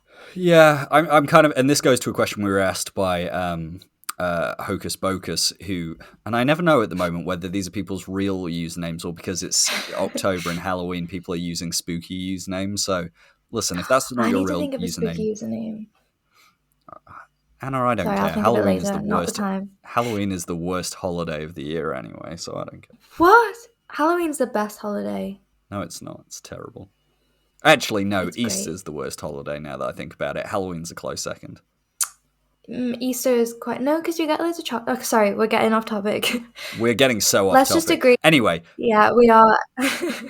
Halloween is great. Let's move on. Okay, Halloween is not great. Moving on, Hocus Pocus asks, how likely do you all think it is we'll see a different Sauron form for the Making of the Other Ring? So yeah, Anna's kind of discussed this. I'm in two minds. I'll give you my answer. On the one hand, yes, I want the Anatar plotline. I want Sauron shape-shifting, so I want all of that. On the other hand, now that they've already have Sauron as Halbrand, charm and win over Celebrimbor, it would almost feel like a waste of that to not have him return in that form. Now, he could come back maybe under a different name, because he's obviously not going to come back and be like, yes, it is me, Halbrand, King of the Southlands again. That is why I'm back in Eregion. But, not that he talks like that, but I could definitely see them still, I could definitely still see them using Charlie Vickers if they wanted to build on that. But I do think it would be a shame not to have the like Anatar form from the books. Again, I don't know how the rights are going to work there. Maybe this is a Tolkien estate issue where they just didn't want to give it up. But yeah, it's so difficult to say. Yeah. I think it might just be, again, a lot of that rides on what worked for you this season, because like I said, the scenes between Halbrand and Celebrimbor just didn't do anything for me. I didn't feel that Anatar like deception. I didn't feel kind of like the seductiveness in like the predatory way he approached him. None of that landed for me. So I think if they continue that into season 2, it's because Halbrand is in your type. Like let's just he's you know what the thing is, on paper he is my type, and I know that because he gets compared to Aragorn all the time. Much to your anger. It doesn't like me. Oh, I know. But you know what? I was probably one of the first people to ever compare him to Aragorn. When we got the first picture of him released, the first thing I said was, I'm going to like this guy because he reminds me of Aragorn. Yeah. Yikes. But then, to be fair, by the time you came on my podcast as the first ever guest, you were very much not excited for him. You know what? I can't remember why I decided to dislike him, because I remember going to the premiere. Have I mentioned that I went to the premiere? When he first came on the screen in episode 2, I turned to my friend, our friend Gio, who was sat next to me, and I was like, ugh, look who it is. He hadn't even been on the screen yet, and I was mad. And for the life of me, I don't know where it came from. I think where... And we've kind of covered all the audience questions, and we've talked about this plotline for an hour. And by the way, I'm really glad we did, because there's so much to talk about. And I think, God, this is why I love adaptations, by the way. People always say, oh, they're breaking the law or they're disgracing Tolkien, which are just ridiculous things to say anyway. You can't disgrace Tolkien. His works live in perpetuity. Adaptations don't affect that. Stop acting like this somehow desecrates the text. Amazon is not going to come to your house with a gun and scribble out lines in your copy of the Silmarillion. Just don't worry about it. Anyway, that's going to get me absolutely cancelled on Twitter for saying that. Good job no one listens to the podcast. That's actually the funniest thing you've ever said. Sorry, I'm just like the visual image of Jeff Bezos like scribbling out like lines in the Silmarillion. Jeff Sorry. Bezos just knocking on your door going, bang, bang, bang, FBI, open up. Comes in with a marker pen. He's like, and do you know what he does as well? He doesn't just take away and scribble in your copy. He then takes away your copy of the original trilogy and gives you the trilogy, but with the hands posters on instead. And he says, this is the real version of Lord of the Rings, you sucker. Yeah, and then he takes all your DVDs and smashes them because, of course, you can't watch the movies now either. No. Do you know what? What's weird is people haven't been talking about this enough. Peter Jackson was literally assassinated by Amazon. That's how we got this new TV series. I think they kidnapped him, they murdered him, and they have destroyed every copy of the films. I've been trying to find mine for months. I can't find them. It's kind of crazy how they swept that under the rug, you know? I know. Maybe we should talk about it more. We should, because frankly, I'm sick of the left wing's woke diversity agenda, and this is more of Amazon appealing to the snowflake social justice warriors. I mean, yeah, it's now the right time. It's now the right time to come out and tell everyone that the reason we've been so positive about the show is because we've been getting paid. You know, the shill comments weren't lying. That is true. I am actually incredibly wealthy now for having shilled for this show, and that is why myself and Anna started this recording by wondering why our very cheap microphones weren't working. And I am, but the good thing is, next season we'll be doing this in a studio because we've been paid so much money. It's great. You know, we're very wealthy now because of that. Exactly. I actually hate Elendil, but I've just been specifically paid to be nice about him. So that's what I've been doing. And the worst thing is, Anna doesn't even like Aragorn. Halbrand's really her favourite character, but this is all a persona that she's putting on to generate controversy for the podcast, which generates clicks and listens. I had to create the drama somehow. Me and Charlie Vickers are actually best friends. Yeah, it's crazy. It's crazy.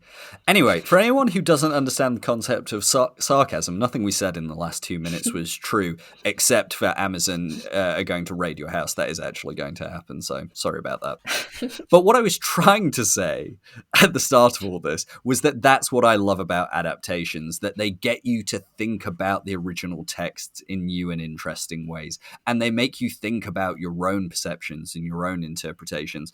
And that way, me and Anna just got to spend an hour and 10 minutes talking about our own ideas about Sauron and Celebrimbor and what the Forging of the Rings really represents and what Sauron's deception really means. And I think that for me is the true joy of an adaptation, is the discussion you then get to have. Yeah, I think it's like I said to you the other day, one of the reasons that I most like coming to do these is because, you know, me and you have a tendency to disagree on things. But I do appreciate that because you're a great person to have a discussion with, because you don't have that kind of Twitter-centric mindset of my opinion is right, and if you disagree with it, you're, you know, attacking me. And so it's nice to just kind of have this space to bounce our ideas off each other. You know, I'm very anti-Halbrand, but I can understand why you like him and why you came around to that plot line, even if it didn't personally sit well with me. Yeah, absolutely. No, I love our discussions, and I think despite how horrible you are to me on Twitter, that we could probably maybe do this again next season. Yeah. Anyway, we have now spent far too long talking about this one plotline, so let's move on to the plotline that we already know we both agree on, that we're probably just both so excited to rave about.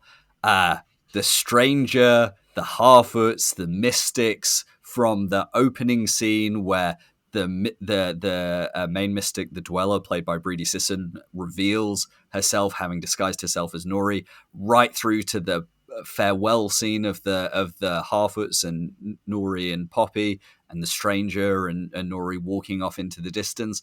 I mean, for me, my only complaint about this plot is that it shouldn't have happened in episode 8. It should have happened in episode 7, so we had more time for other things this episode. But in terms of an actual sequence, I mean, I loved everything about this. Anna, talk to me about your experience with this sequence.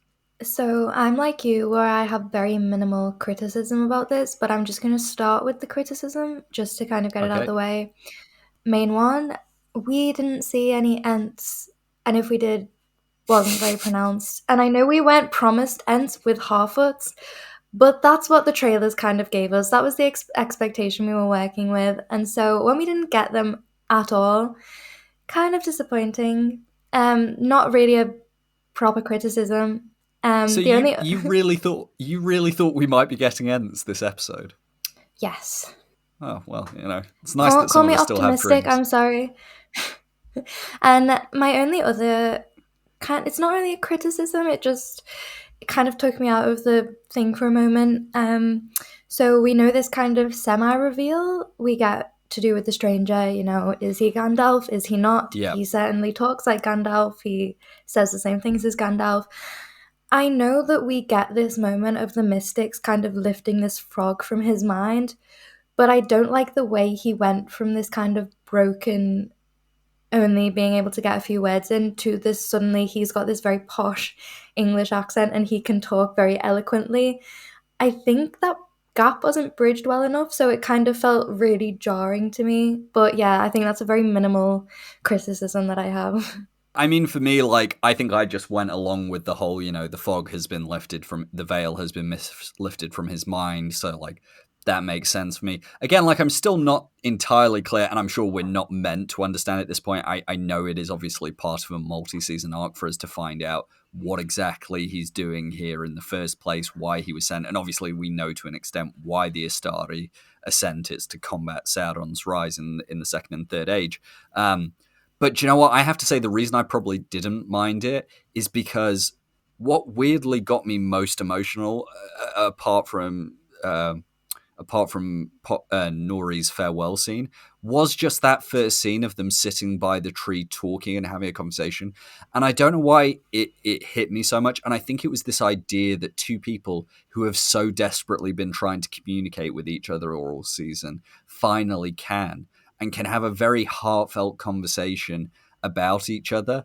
And that just really moved me in a way that I didn't expect. So, I completely understand where you're coming from in terms of, like, it felt a bit rushed. But again, I think this is where we go back to a lot of this episode felt rushed, and it is partly them trying to fit too much into the finale, partly too much. Maybe they originally had a 10-episode script that then got shrunk to an 8-episode script.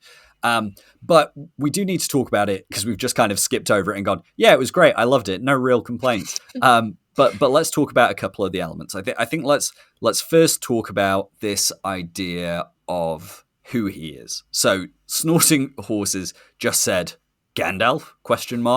As a question, but I think Matt, who goes by Tree Herder, who we both know on Twitter, asked a kind of more lengthy question, and hopefully we can use this to kick off our discussion about his actual identity. Matt said, regarding the stranger and his various Gandalf nods, at this point, would you rather he be Gandalf or Olorin, who eventually meets the two blizzards and is sent away from Middle-earth for whatever reason to later come back as Gandalf the Grey? Or he ends up being either of the blue wizards. Daniel Wayman's performance seemed very informed by a Gandalf take we've seen before, even beyond just the words he spoke. So I'll just do a quick intro and then I'll throw it over to you. I think where I am is that I would be absolutely shocked if he isn't Gandalf at this point, because of everything we saw in that episode, from the moths, from his line about following your nose, and as Matt said, just the way he's playing the character does feel very reminiscent of Ian McKellen's Gandalf. But I suppose there is technically still a small chance he is not Gandalf. So where do you fall it both on, like, are you, like me, 99% sure he's Gandalf, and if not, would you like him to go and meet the Blue Wizards or still have them in the show if he's going to be there? What are your thoughts on where they go with that character from here? I am, like you, fairly certain that he is Gandalf. I am very happy for him to be Gandalf. This is kind of where my lore consistency goes out the window, because I'm not too bothered about the kind of way they're twisting it if it is him, because I think the way they've introduced him, it works really well with me, doing it through a Harfoot plotline and having him have this close relationship with Nori. It feels like a really, like you said, about that discussion, it felt like such a full circle moment, and I can really see him as Gandalf, and that's absolutely hats off to Daniel Wayman, because he had to snap so suddenly from this person who didn't know where he was or who he was or what he was doing into this Gandalf-esque character almost immediately, and he sold both of them, perfectly. So this goes back to, I think, a discussion we had maybe episode 3 or 4, where we said we like the stranger that much that it does not matter to us who he is. And that's still where I am. He's probably going to be Gandalf, and I don't mind. But if he's not, and he is a blue wizard, I also don't mind. Yeah, I agree with you, and I'm glad that we're both still in the same place that we were, early on the season. It was just Daniel Wayman has been such a fantastic screen presence and doing so much with so little dialogue that, like you said, I'm happy with either.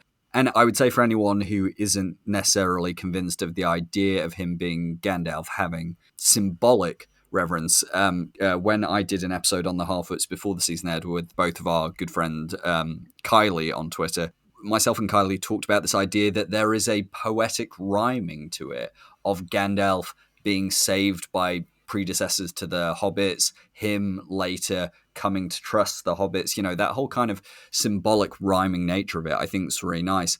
I personally, if it was still my choice, yes, I would prefer the Blue Wizards, but that has much more to do with me just wanting to see an adaptation of the Blue Wizards on screen. But it's very possible that the show just doesn't have the rights to it, or the Tolkien estate didn't want them to touch it, which is the Tolkien estate's right, and that's completely up to them. But I think whether he is Gandalf or a blue wizard, or maybe they're not even going to confirm either, and he's in many ways going to be a sort of pseudo Gandalf that is just an Istari, and we don't ever get to know his real name.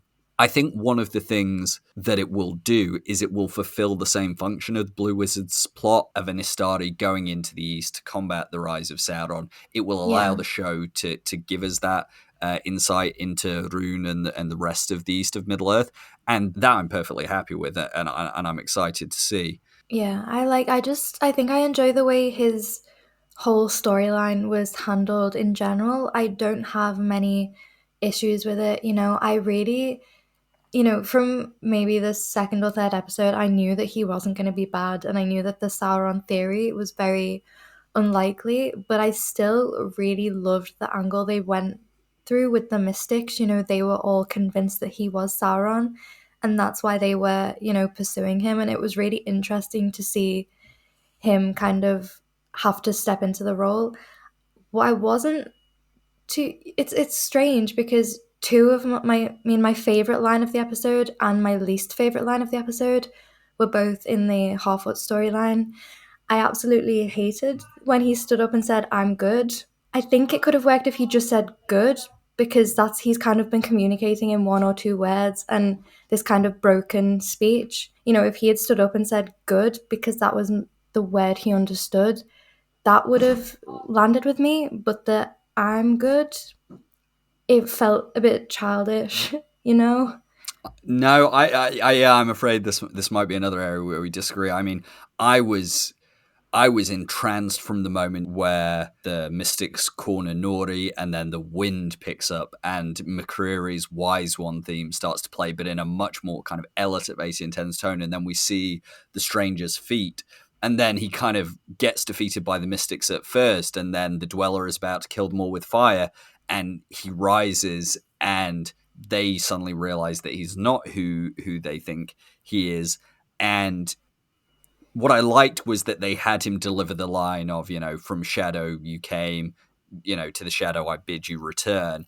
And then they have he is not Sauron, he is the other, he is the Istar, and then and then he says, I'm good. So I liked it because it went back to Nori's line about, it doesn't really matter what your name is or what your title is, it matters what you do. And as she's said for a long time now, it doesn't matter because what matters is he's there to help, and he is good because he's there to help. Now, is it a little bit cheesy to have him say, I'm good? Yes, but at the same time, I much prefer it than him saying, I am Gandalf or I am Olorian. Like, for me, it's much better for him to have the line of it being about him defining who he is in terms of his nature, not in terms of his title. So I liked it, but I understand if the line maybe didn't land. Yeah. But like I said, on the other hand, this scene also had my favorite piece of writing, and we'll probably segue into that a bit later, but it was, the few lines we get from Sadok before he dies, just Yes. phenomenal writing, I think. Yeah, so I mean, I don't know if there's any more we want to say about the Mystics. I mean, I've talked about this on Twitter. I think they're gone. I don't think we're going to see them again. I think, the fact they had that more wraith-like form is more an indication of the fact that they are sorcerers, human sorcerers who have interacted with the unseen world, and because of that, they have begun the wraithing process in their own way. But I think they're gone and Yeah. dead, which I'm sad about because I thought Breedy Sisson and the other Mystics did a really good job. But I think that's the last we've seen of them. I don't know about you. Yeah. I was actually very pleasantly surprised because we said our main fear at first was that Adar hadn't been introduced quite soon enough.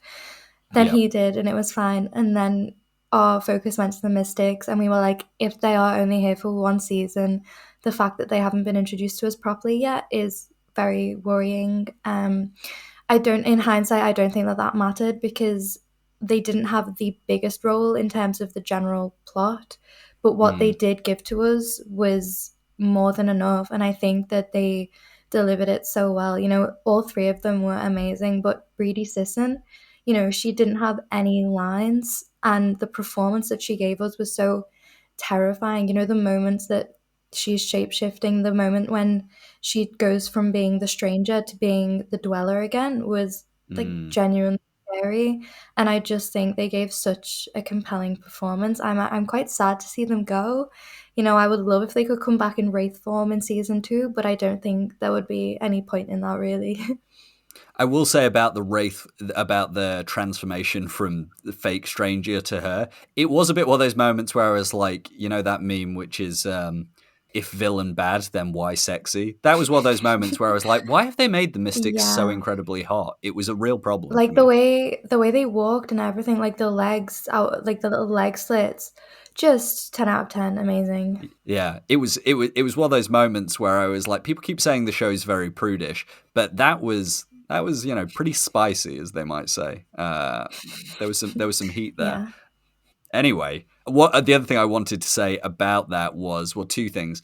One, yes, I agree. Breedy Citizen was absolutely terrifying in her role, which is so funny because I think we both met her at the premiere, and she was like Yeah. the sweetest, quite actually shy of all the cast members. She was definitely the one who came across as a little bit shy. I mean, she Yeah. still looked very imposing in person because she has that buzz cut with the bleach blonde, and she was wearing this kind of very imposing long black dress. But in terms of manner, she was so lovely, and so it's a bit of whiplash having met Yeah. her, even briefly in person. She was so sweet, and the thing that kind of struck me about her was that she seemed surprised that we wanted to speak to her, along with the other cast. Yeah, And I actually had the chance to speak to her a little bit after the episode, which was also kind of jarring because sometimes you see the people on the screen, especially villains, and you forget that they're just like normal people.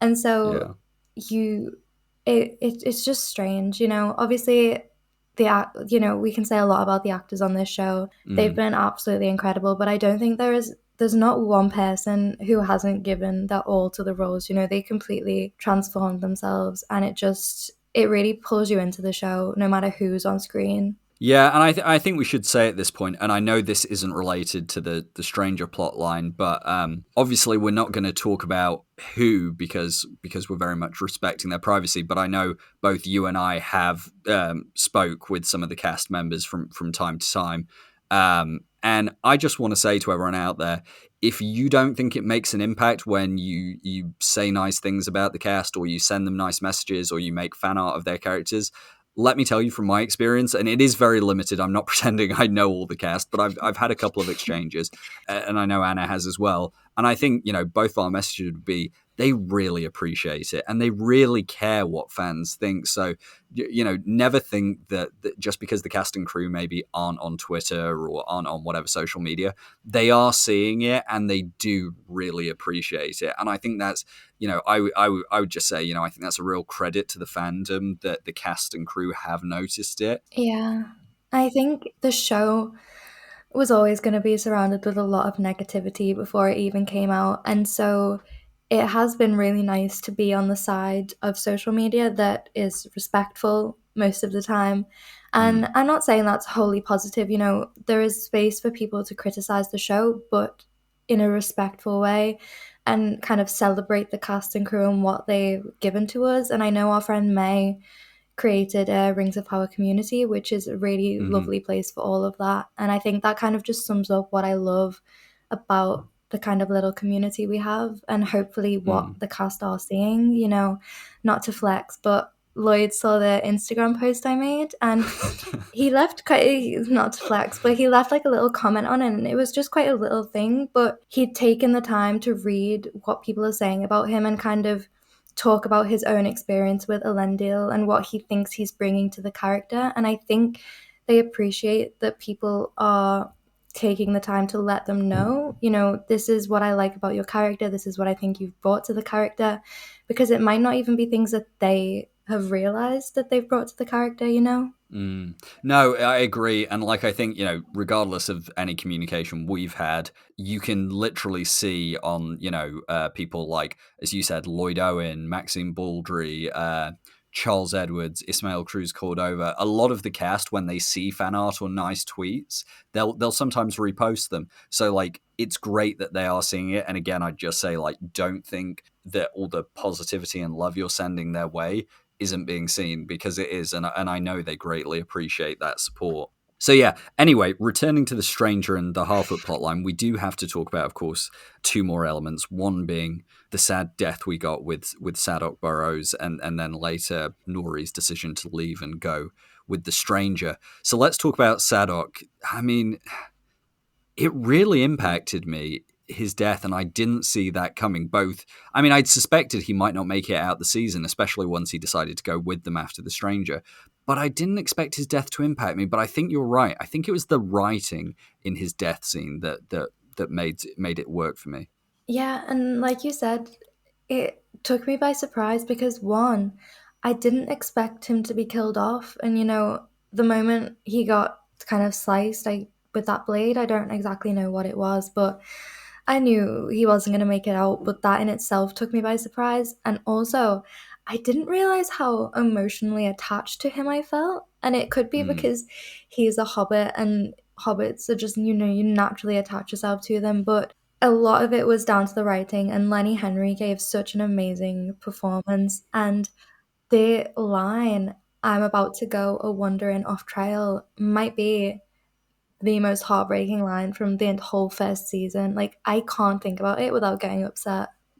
I think, yeah, and I think a lot of it has to do with Lenny Henry's performance, and I have a lot of love for Lenny Henry as just being kind of, you know, a legend of British television, very funny comedian in his own right, and someone who from day one took on the bad faith critics of the show and said, no, actually, diversity is important, representation is important, and I'm not going to sit here and, you know, shut up about it. Actually, I'm going to talk about its importance. So, you know, I have a lot of love and respect for Lenny Henry, but you're right. It's that writing, the idea of the missus is waiting for me, and actually, I'd just like to sit here a while and watch the sun come up. And I heard some people say, "Oh, why didn't the stranger try and heal them?" And I think there's two reasons. One, this isn't Star Wars. There isn't like force healing. You can't just like, if you're magic, you can't just hold your hand to a wound and make it better. But more importantly, I think it was the show doing something quite clever, which I've seen a few other people pick up on. And I talked about this on the Melonheads podcast. And that's that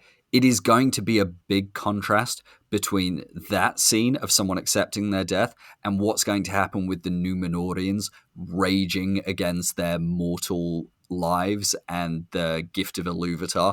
And it's so important for the show to set up early on the difference between characters realizing that life is a precious gift, but that death is also part of the gift of life, and characters who can't see that. And so for me, there was that double emotional weight. And I loved that when he said that line about just wanting to sit here and look at the sun, there was a great bit of editing where he looks over at the stranger looks back at him, and they share a knowing look.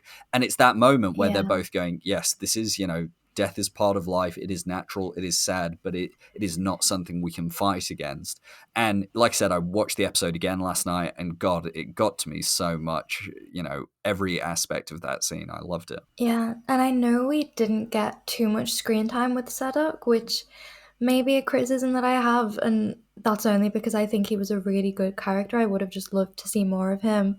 But that moment between him and the stranger felt just like a really full circle character moment because, if it was episode 1 or 2 and that had happened to him, he could have gone to anger. He could have blamed the stranger or Nori for putting him in that situation because he was only there to go and get the stranger back. But he didn't. He just shared this look of kind of respect and acceptance. And it was a really lovely moment. It was, and then I think the nice thing about that, and this will transition us on to talking about the last element of the Harfoot storyline, is there's almost a theme of the acceptance of change and Nori's family accepting that Nori is different in the same way that Sadok accepts that his time has come. And so, I mean, God, that scene with Nori and her family, especially with her father, where he says he hasn't taught her anything, which is such a relatable moment for anyone here who's got kids, or if or you just have a close relationship with your parents. But I think it's one of those things you can relate to, because when you have a parental figure who feels like they haven't done enough for you, and you feel like actually they've given you so much. And I know not everyone has, and I don't want to, in any way diminish anyone who has a difficult relationship with their parents, so I probably shouldn't say everyone. But whether it's a parental figure, a mentor figure, an elder sibling, or just a friend, you often come across people in life who don't think they've taught you anything, and you almost can't explain to them how much they have taught you. And I loved that about that scene, and I loved that her mother, Marigold, referenced the idea of finding where the river runs and the sparrows learn their songs, and Yeah. then obviously the expectation subversion of Poppy running after Nori in the same way Sam would, but not to go with her, but just because she doesn't want her to go. And I love, Yeah. like, again, my only complaint about all of this is this shouldn't have been in the finale, or most of it shouldn't. Most of it should have been in episode 7, and then maybe this scene should have been in episode 8. But by God, if I didn't love that farewell scene. Yeah, the line where Poppy says something about, why do all the people I love leave me was just, Mm, oh my God, like incredibly painful. But what I really liked about the kind of goodbye and the Harfoots moving on, and that I've seen some people criticize, is that, you know, they didn't really have time to properly mourn Sadok, and they were like, did anyone care? One of the Harfoots mentions it, but they quickly move on and talk about, the maps and stuff. But I think that just speaks to everything we've learned about Harfoots this entire season.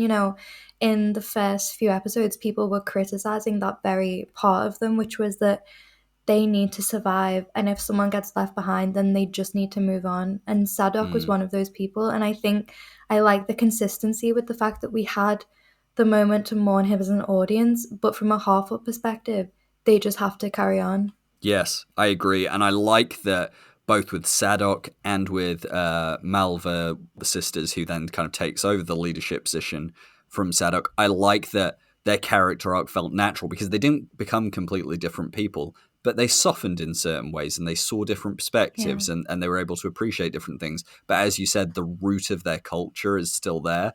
And so I think it worked really well. Now, we did get one question about the Harfoots kind of forward looking to season 2, and it comes from our good friend, Bean. And Bean asks, Oh, Bean. yeah, hey Bean, do you think we'll be following the other Harfoots still next season, or do you think they'll have off screen development in the next season while we follow Nori and the Stranger instead? Now, I've got quite a strong opinion on this, but I want to hear yours first. I'm unsure because, one of my main gripes with season 1 in general is the pacing of the different storylines. Mm-hmm. And if they split the half of storyline into two and they need to give both of them screen time, I think that's going to pose even more of a problem when it comes to the pacing of season 2. However, I would love to follow the other Harfoots. I know they alluded to Poppy perhaps becoming the new map reader and Mm-hmm. kind of learning to step into that role. Whether we'll see much of it, I don't know. I would. I think Megan Richards is amazing as Poppy, and I would love to see her in the second season. But I think it might be too much for them to take on. Yeah, and this is where, Bean, if you're listening, I'm sorry, because I know you even felt like the Harfoots needed more screen time in season 1. I'm afraid I don't agree, mainly because while I love the Harfoots, and I've said throughout the season they've been one of my favourite elements, it is only at the end of the season where I can see that there is an issue. And as you quite rightly said, Anna, we only have so many hours, and we have plots that are more important to the Second Age story that we frankly need to give more time for. We needed it with Celebrimbor, and as we're about to get onto in our third and final topic, we needed it with Numenor. So my answer is, much like you, I think they should just follow Nori and The Stranger for season 2. I think Megan Richards is brilliant. I think the rest of the cast is brilliant. I think, like I said last week, Dylan Smith as Largo has been a real surprise standout for me. But fundamentally, I think we need a break from it in season 2. And as much as it brings me no joy to say it, I think it will be a real mistake if they try and add 2 Harfoot plot lines for next season. Now, maybe they make a cameo in a couple of episodes, because if they're heading south or they're heading west, they might interact with the Southlander refugees, or maybe if they go into Greenwood the Great, then that's where we'll get introduced to the likes of maybe Celeborn, maybe Orifice. So listen, I'm not saying there's no reason to have them in, but it shouldn't be a plot line throughout all 8 episodes. That's where I land on it. Anna, before we move on to Numenor, anything else you want to say about the Stranger, the Mystics, the Harfoots, anything else? I think we've covered all of it. Yeah. I think with the 3 plots we got for this episode, the Sauron Halbrand plot was the one that I had the most issues with. Numenor, which we're going to move on to now, was a bit balanced. I had issues, I had things that I liked, and the Harfoots was the plot that really stood out to me this episode, the one that I think I had very little issue with. So yeah, I think it was handled really well. Like you said, it will be sad to see the other Harfoots go if we focus more on Nori and the Stranger, but I think we've got a lot from them in season 1, and I really do like the plot we've got from them, which it's strange to see a lot of people dislike them and think that, they are wholly unnecessary, which I don't think is true, because though they do not really give much to the overall events of the Second Age, they don't need to be enjoyable. I think for what they are, they've done a really good job with them. Yeah, and I think, as we've both been saying throughout the whole season, the importance of them is also more thematic than plot.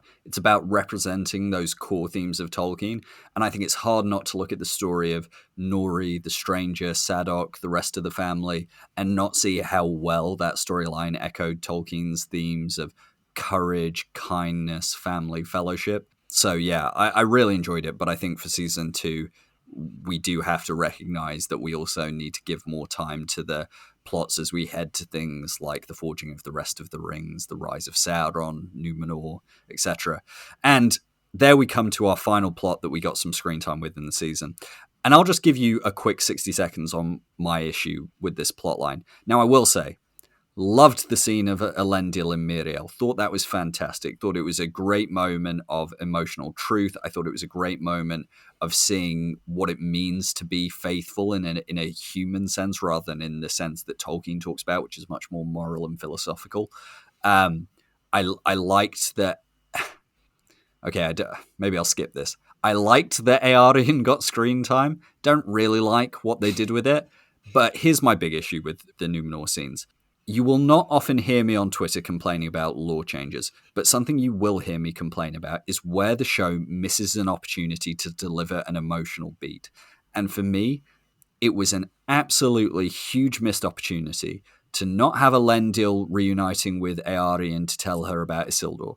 It was a mistake not to have Valandil meeting Ontomo's fiancée and telling her about Ontomo dying. It was a mistake not to have the general population of Numenor see their sons and daughters not return from war. And for me, that is just a missed opportunity to show the cost of war, to show what is going to drive the divide in Numenor in season 2 and beyond, what is going to weaken Miriel and give rise to Pharazôn.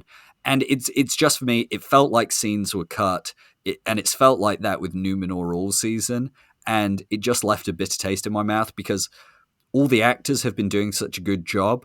I've really enjoyed the House of Elendil plot. I've enjoyed Miriel, but Pharazôn hasn't had enough screen time, and then to not give me the emotional beat of the loss of war. It would be like if you had the scene in Return of the King where Faramir gets shot full of arrows, but then not see the bit where he gets pulled through the gate, or not have the scene where Denethor first sees his body. Like, it's a missed opportunity. I know people have said, oh, they'll cover it in season 2, but it doesn't matter because it won't have the same emotional impact.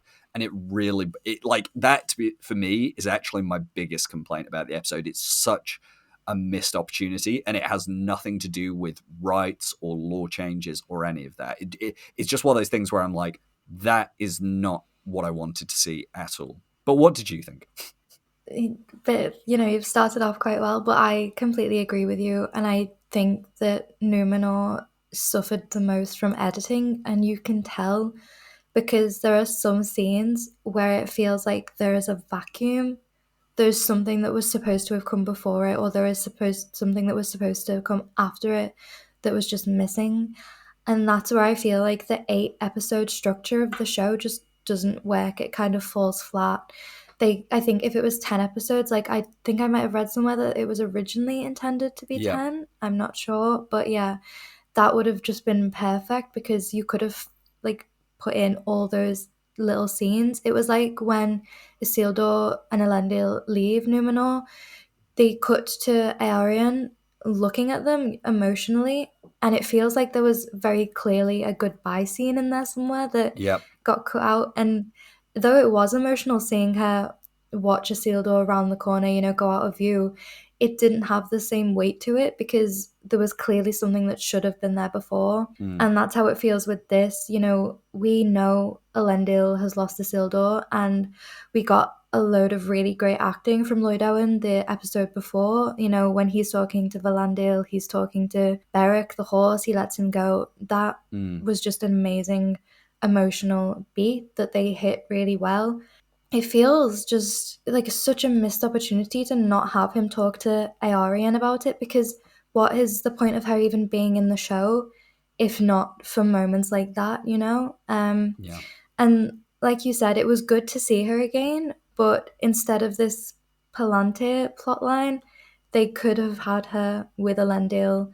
And I think the direction she's going in is going to be this opposition to faithfulness. And I think that would have been such a great moment for her to experience because, like you said, yeah, we can have it in season 2. She might think Isildur is dead and she might be against Miriel and the faithfulness, but it won't have that same impact because we won't have the moment she finds out. Yeah, I agree. And I mean, I think we even talked about that on the episode, it would have been episode 5. I think we actually talked about this and we said there's clearly a scene been cut out where Eärendil has begged Isildur or begged Elendil not to go. And that got cut out.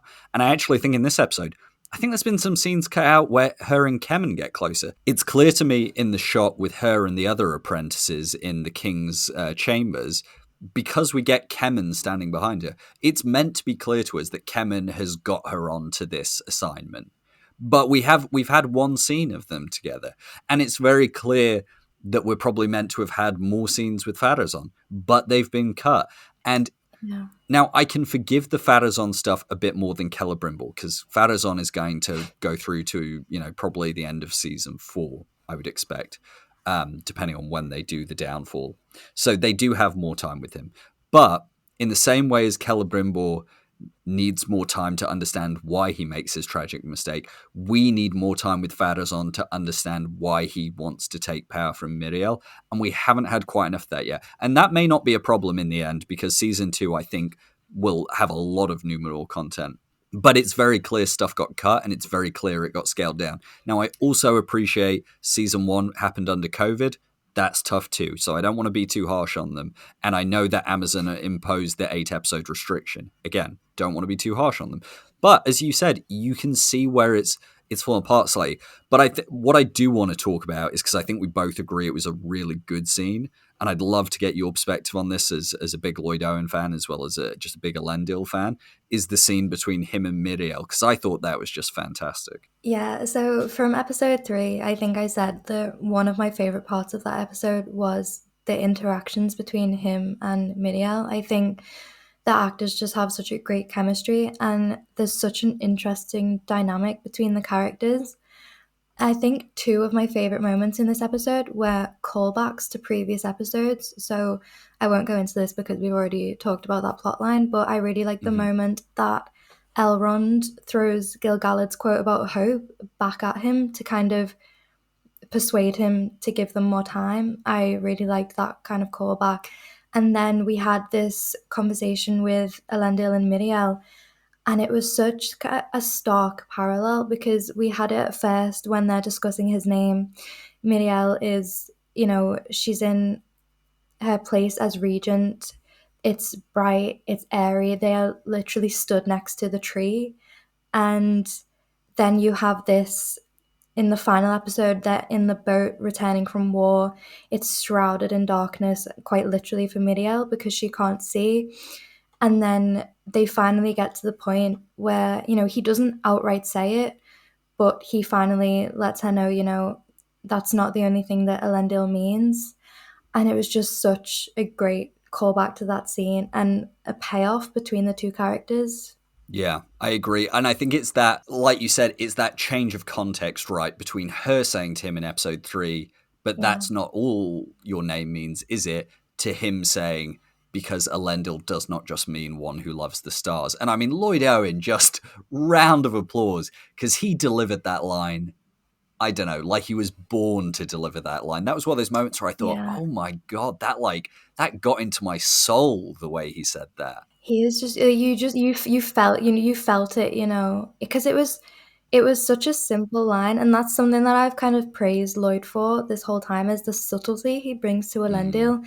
They didn't need this big dramatic reveal like, oh, you're faithful, I'm faithful, this whole thing. It was such a subtle moment, but it meant so much because of the context. yeah. Exactly. Now, I want to cover kind of the two main points we have, or where the show's left us with Numenor, and luckily we've got a listener question for each. So tackling the one about Elendil and Miriel, Arsenaro GG, our resident geologist who explained how Mount Doom erupted to us a few weeks ago, asks, after Elendil and Miriel revealed to each other to be part of the faithful, how do you think the show will tackle Pharazôn's rise to power? Will Miriel face the same fate as her father? In other words, exiled queen, or will she change her allegiance? I think I've talked about this a little bit before. I don't think they're going to go with the forced marriage plot. We've talked for many reasons why that would be a bad idea for the show, and it would reduce the complexity a lot. How do I think the show's going to handle Pharazôn's rise to power? I think a lot of it is going to be the fallout from the expedition force to Middle Earth. I think it is going to be, even if it's just to a small extent, Miriel's blindness. I think the show might not shy away from that. I might say, the people of Numenor might see that as a weakness, and it's not. I know some people might say that's ableist of the show, but no, it's more representing the fact that a society like Numenor, which is all based on power and strength, is going to have such kind of discrimination amongst it. I have no doubt about that. But I think what's most interesting, and I guess I'd love to hear your thoughts on where they're going to take Miriel and Pharazôn in season 2. But the most interesting thing for me, and I brought this up on last Friday, was that Pharazôn looked genuinely sad that Palantir was dying, and he looked haunted by it. And I don't think it's about Palantir. I think it's all about him staring death and mortality in the face. And in contrast to Sadok accepting it, Pharazôn's looking at that and going, oh God, there's another reminder of my mortality. And that I will give credit to the show for. That's really important. That was really important to have Pharazôn already be talking about the fact that men cannot escape death, so they build tombs, greater than they are. And it was great to have him look sad. So I think we're going to see Pharazôn rise to power through a mix of the disaster of the kind of expeditionary force to the Southlands, plus his own ambition, plus just the natural tension in Numenor. And I'm very excited for it for season 2. But I don't know if you have any other thoughts on that plot. Well, one of my favorite moments from this episode was when I think Valandil comes to get Elendil and Miriel, and it's as they're coming into the harbour, Miriel's asking what's going on because there's clearly something wrong, and Elendil's face just drops, Mm, and you're kind of waiting for the reveal of what's happened, and it's the flags up in the harbour, to signify her father's death, and that just kind of puts into perspective the change in Miriel's position because every single person on that boat knows that her father is dead, but she doesn't because she can't physically see the signs. And I think that was a really good way of them to show that she doesn't have that kind of power in Numenor anymore. She's coming in literally blind. It's a new, and it's not a completely stark difference because it's not like Farazan's going to walk up to her and say, I'm in charge now. But No. yeah, I think that was a really interesting way to bring her back into Numenor. And Farazan in general, I'm not too worried about his character this season because I think we will get a lot more from him in season two. And I really enjoy the subtle hints we've had from him. Like you said, him looking upset at Tar Palantir's death and the conversation between him and Kemen. I can't remember, it might have been episode 4 or 5, which was really, really well done. So I think we're going to see a lot more from him in season two. And I just think it's such an interesting storyline because obviously he's a terrible person, but at the core, you can kind of understand it because death is a terrifying concept, you know, and being around these beings that don't have to go through that when you see, you know, people around you dying, it would be such a hard thing to gripe with. So I'm really excited to see how he kind of struggles with that. Yeah, and I think what I like is that the show almost referenced something that Tristan Gravel, who plays Farazan, said at Comic-Con in one of his first interviews. He said, you know, when Farazan walks through Numenor, he sees his legacy in stone.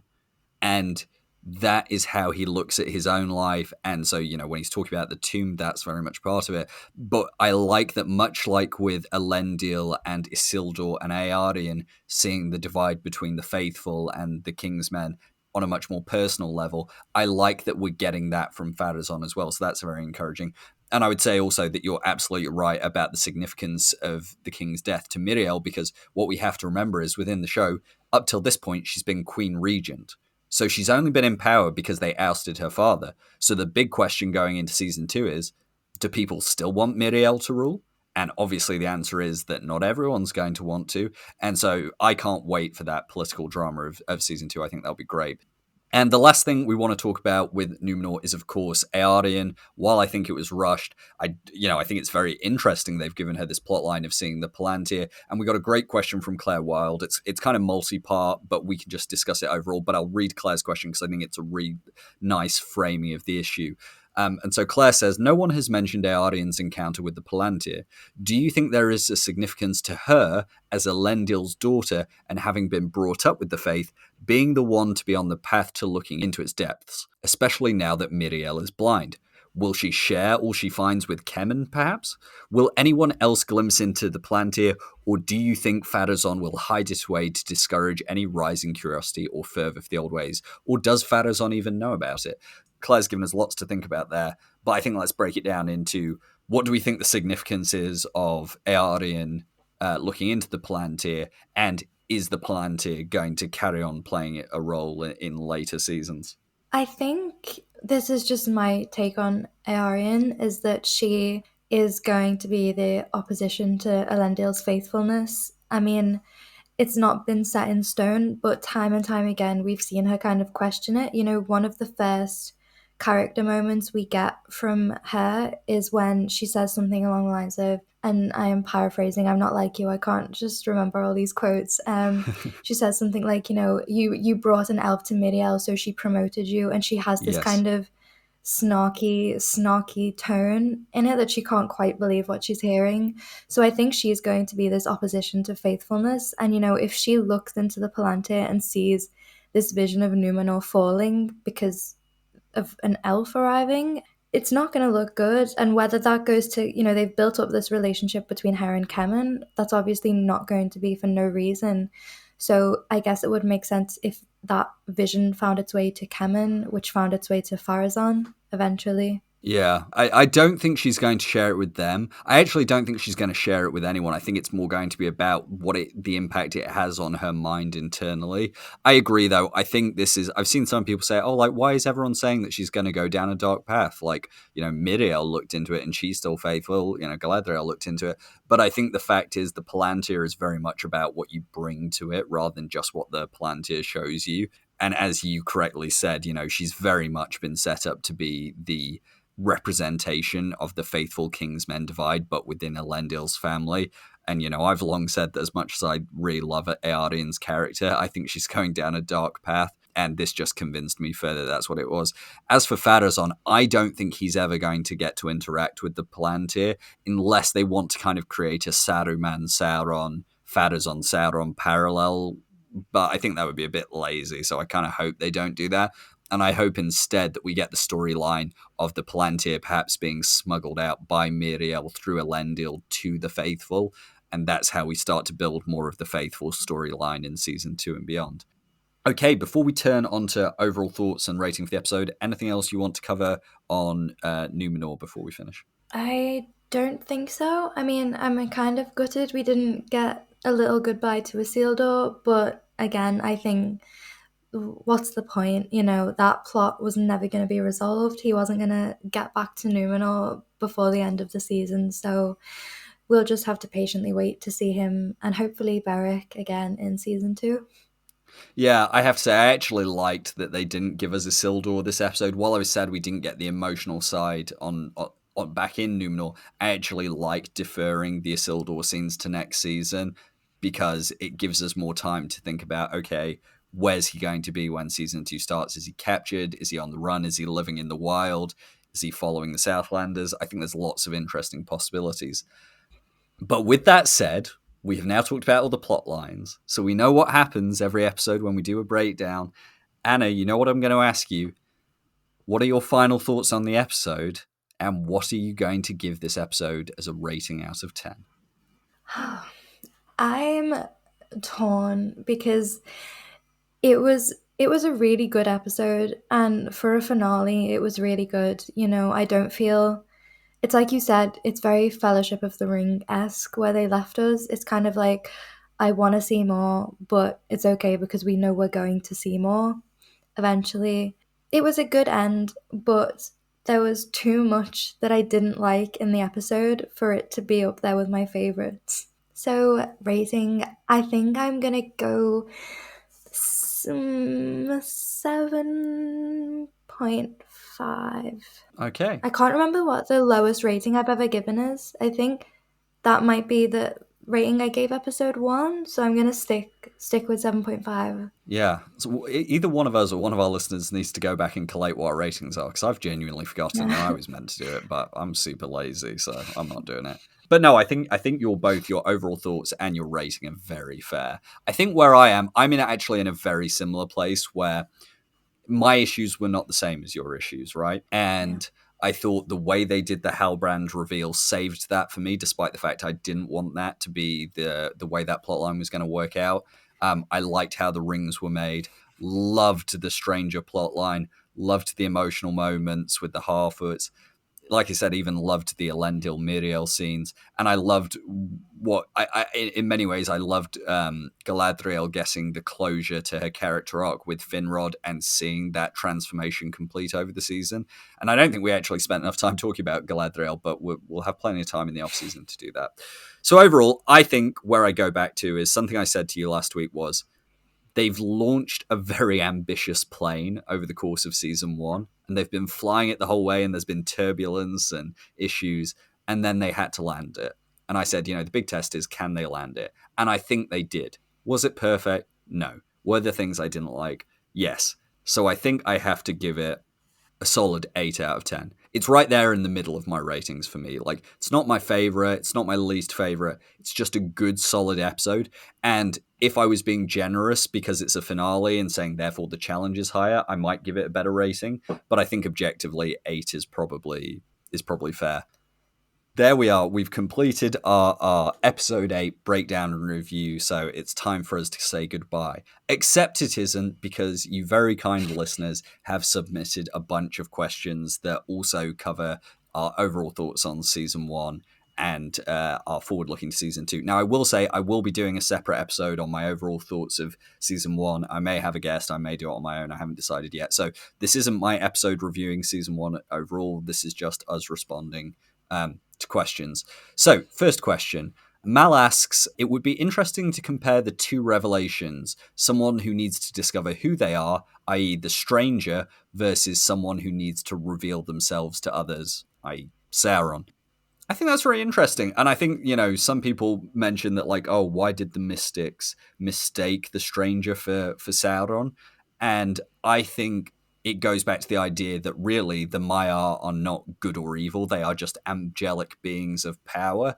And so, the stranger, the mystics mistaking him, they were only kind of half wrong. He is a Maiar. He is a being of immense strength. He's just not Sauron. He's one of the Astari. But I do like that contrast because I think it goes back to the idea of Nori, which is you choose what you want to be and whether you're good or not. And Sauron chooses not to be. Whatever he says about Morgoth's clenched fist around his neck, he still chooses to be bad, and the stranger chooses to be good. So I think that's the big difference there for me. It was very ambitious for them to put both reveals in the same episode. If you would class The Strangers as a full reveal, or even if we're just talking about him kind of finally coming to terms with who he is, regardless of whether that's a character we do or don't know. But I think they pulled off doing them both at the same time without it feeling really clunky. As much as I didn't like the Halbrand reveal, they both felt natural within the storyline, and they did feel kind of juxtaposed with one another. So I like how that played out, and whether you liked both or you only liked one or the other, it was a good time to put them in. I think they both worked really well within the episode. Yeah, I agree. Okay, and then Jesse Sunderland asks, what do you think has already happened off screen that you think will be shown, such as Sauron in Lindon? Now, I know for many episodes, you and I were saying that we thought that was where we're going to get the explanation of the Mithril plot with Anatar already being in the Rhaegon. I don't know about you. I'm kind of thinking there isn't much that's happened off screen, and we're not going to get to see. I don't think there's anything that happened during the season 1 timeline that is suddenly going to be revealed in season 2. What do you think? No, if there is, I would be very surprised. If something magically comes along in season 2 to explain the Mithril plotline, great. I would be happy with that. But no, I don't think they've kind of hinted towards anything happening behind the scenes. And if they have, they've done it very, very, very subtly. But yeah, no, I don't think so. No, and I know we haven't really talked about it much this episode, but the showrunners in one of their interviews did mention the fact that, for them, the Mithril plotline was more of a symbolic one about drawing this connection between the Silmarils to the Rings of Power. And a lot of people don't like that. I think it's an interesting textual interpretation, one that I'm not particularly a fan of, but, I guess I can see what they were going for. I just don't think it worked out. And I have a lot of respect for JD and Patrick, but I think for book readers, it was never going to work that well. Funnily enough, I don't think it bothered non-book readers at all, which is, I guess a good point always to bear in mind. But I guess for book readers, it's something that we're never going to get around. Okay, Raphael asks, is there a character that didn't click with you at the beginning and then by the end you ended up liking him or her? So Anna, I know your answer to this question is Halbrand, isn't it? Yeah, what I didn't expect was to come out of episode 8 as his biggest fan. But, some things just happen. No, you see, the funny thing is when I went to see the first 2 episodes, Gio and May, who are our friends who we went with, they turned to me when Halbrand came on and they said, I said we. Okay. Listen, come on. They said to me, by the end of the season, you're going to change your mind on Halbrand. And they were like, after every episode, they would say, you're going to change your mind on him. They're going to screenshot this so they can hold it over me when I finally change my mind. And it got worse every week. It kept getting worse. So I think the original question, I kind of had the opposite happen, where I felt mildly annoyed by him at the start of the season. And now it's like a passionate hatred. But do you have an answer to the actual question? Yes, actually, Theo. I didn't dislike him at the start, but I was in team he's a little bit annoying. But I came out of it really, really liking his character and really appreciating him. I mean, ironically, I think that's a great answer, and I think for me, ironically, the answer is Halbrand. I didn't care for him before the season started, and by the end, I have been both won over by Charlie Vicker's performance, and I love the way they, even if I don't think it's perfect with the Ring storyline and the Mithril storyline, I think the idea of using Tolkien's idea of a repentant Sauron and building that into a Second Age version of Sauron that is a deceiver, I really love. So yeah, for me, it is Halbrand. But I also agree with you. Theo's someone who grew on me a lot as well. Okay, next question. Another Halloween themed username, Claire but Spooky, asks, favorite emotional moment, favorite wow amazing moment, and favorite dorky moment from the show's characters. So I guess this is for all of season one. Let's take those one at a time. Favorite emotional moment. I think mine might still be the moment between Elrond and Gil-galad when they talk about hope. I think it was the scene that felt the most Tolkien to me, and I think it's the one quote from the show that's really, really stuck with me. You know, of course, there's Sadok's death as well, but just from how much of an impact it's had on me in the following weeks, I would say that conversation. I completely get that. I remember you saying how much that really hit you on an emotional level. I think for me, and I know you're not going to like this, Oh, God. but for me, it is, and it's not the moment that made me cry or anything, but it's a moment that just moved me so deeply and made me I know what you're going to understand her say. character. It's the scene between Galadriel and Halbrand in the Forge, and it's the line about both her loss and why she can't stop fighting. But the line, and I kid you not, I actually find myself repeating this line like when I'm thinking about the show. It's there is no peace in any path except for that which lies across the sea. And there's something about that scene of Galadriel just having a moment of pure emotional honesty about why she's fighting and why she can't stop fighting, and that she is trying to find peace in her own way, but she just can't do it. And, I've been saying since before the show aired, that's what Galadriel's story is about to me, this idea of dealing with grief and trauma. And so it's not the moment that made me most emotional. There are other moments that made me cry the most, but that moment really, for me, is like a deep emotional core of Galadriel's character. And I have loved Galadriel's story arc this season. But there are so many other moments, Elendil and Beric, Poppy and Nori, Sadok's death. I could go on. There's been so many moments that have really worked for me.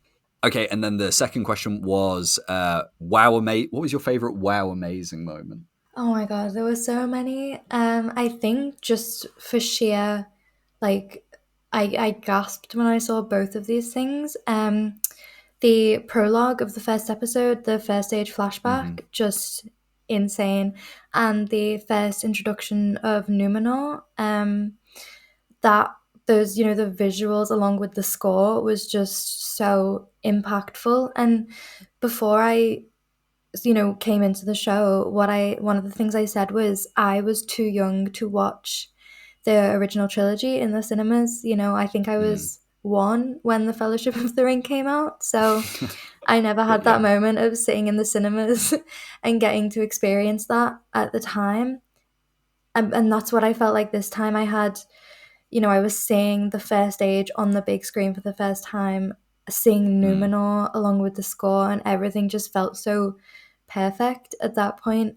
So they were definitely my big wow moments. So interestingly, I think my favorite moments in terms of that wow amazing feeling is similarly the first age flashbacks, and for me, the shot that still gets me when I've gone back and rewatched the first episode is the shot of the two trees after they've died, and Mhm. that shot of complete all the color drained, because it just always reminds me of the text from the Silmarillion. And then I would actually say my second biggest wow amazing moment isn't the eruption of Mordor, isn't anything else. It was actually this last episode with the stranger revealing his power, like, I can't explain it, but I just got chills seeing an Istari kind of displaying their raw power, the scene where he enters, the scene where he banishes them as they transform into moths. You know, I know we talked about this on Twitter. That kind of blew me away. And yeah, I mean, that's my wow, amazing moment. And then finally, favorite dorky moment from the show characters. It's a good one. Yeah, so off the top of my head, right off the bat, Elendil making his petty lord joke. Oh my gosh, it was so, you know, it was just when you think of a character like Elendil, Tolkien didn't write, compared to a lot of other characters, too much about him.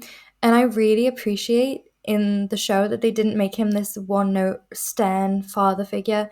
They gave him Yeah, this like depth and this opportunity to be awkward, and it really, really pays off with how much I connected with his character. Just, the and it I think a lot of it was to do with his and Miriel's dynamic as well, because she starts it off with this, oh, and I suppose Elendil is a runic emperor joke, and then he yeah. just says this petty lord thing, and he just looks like he wants to die right in that moment, and it's just such a cute little dorky moment that really made me appreciate him more. I agree. I agree. That's a great moment. But for me, my favorite moment is actually still in Numenor. But it's just like it's a really silly film, like a film technique joke.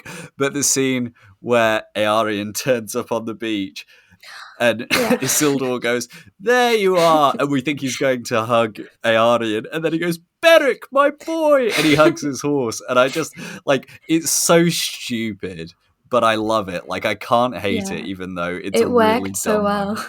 It did, yeah, and I loved it. It was one of those pure like feel good moments.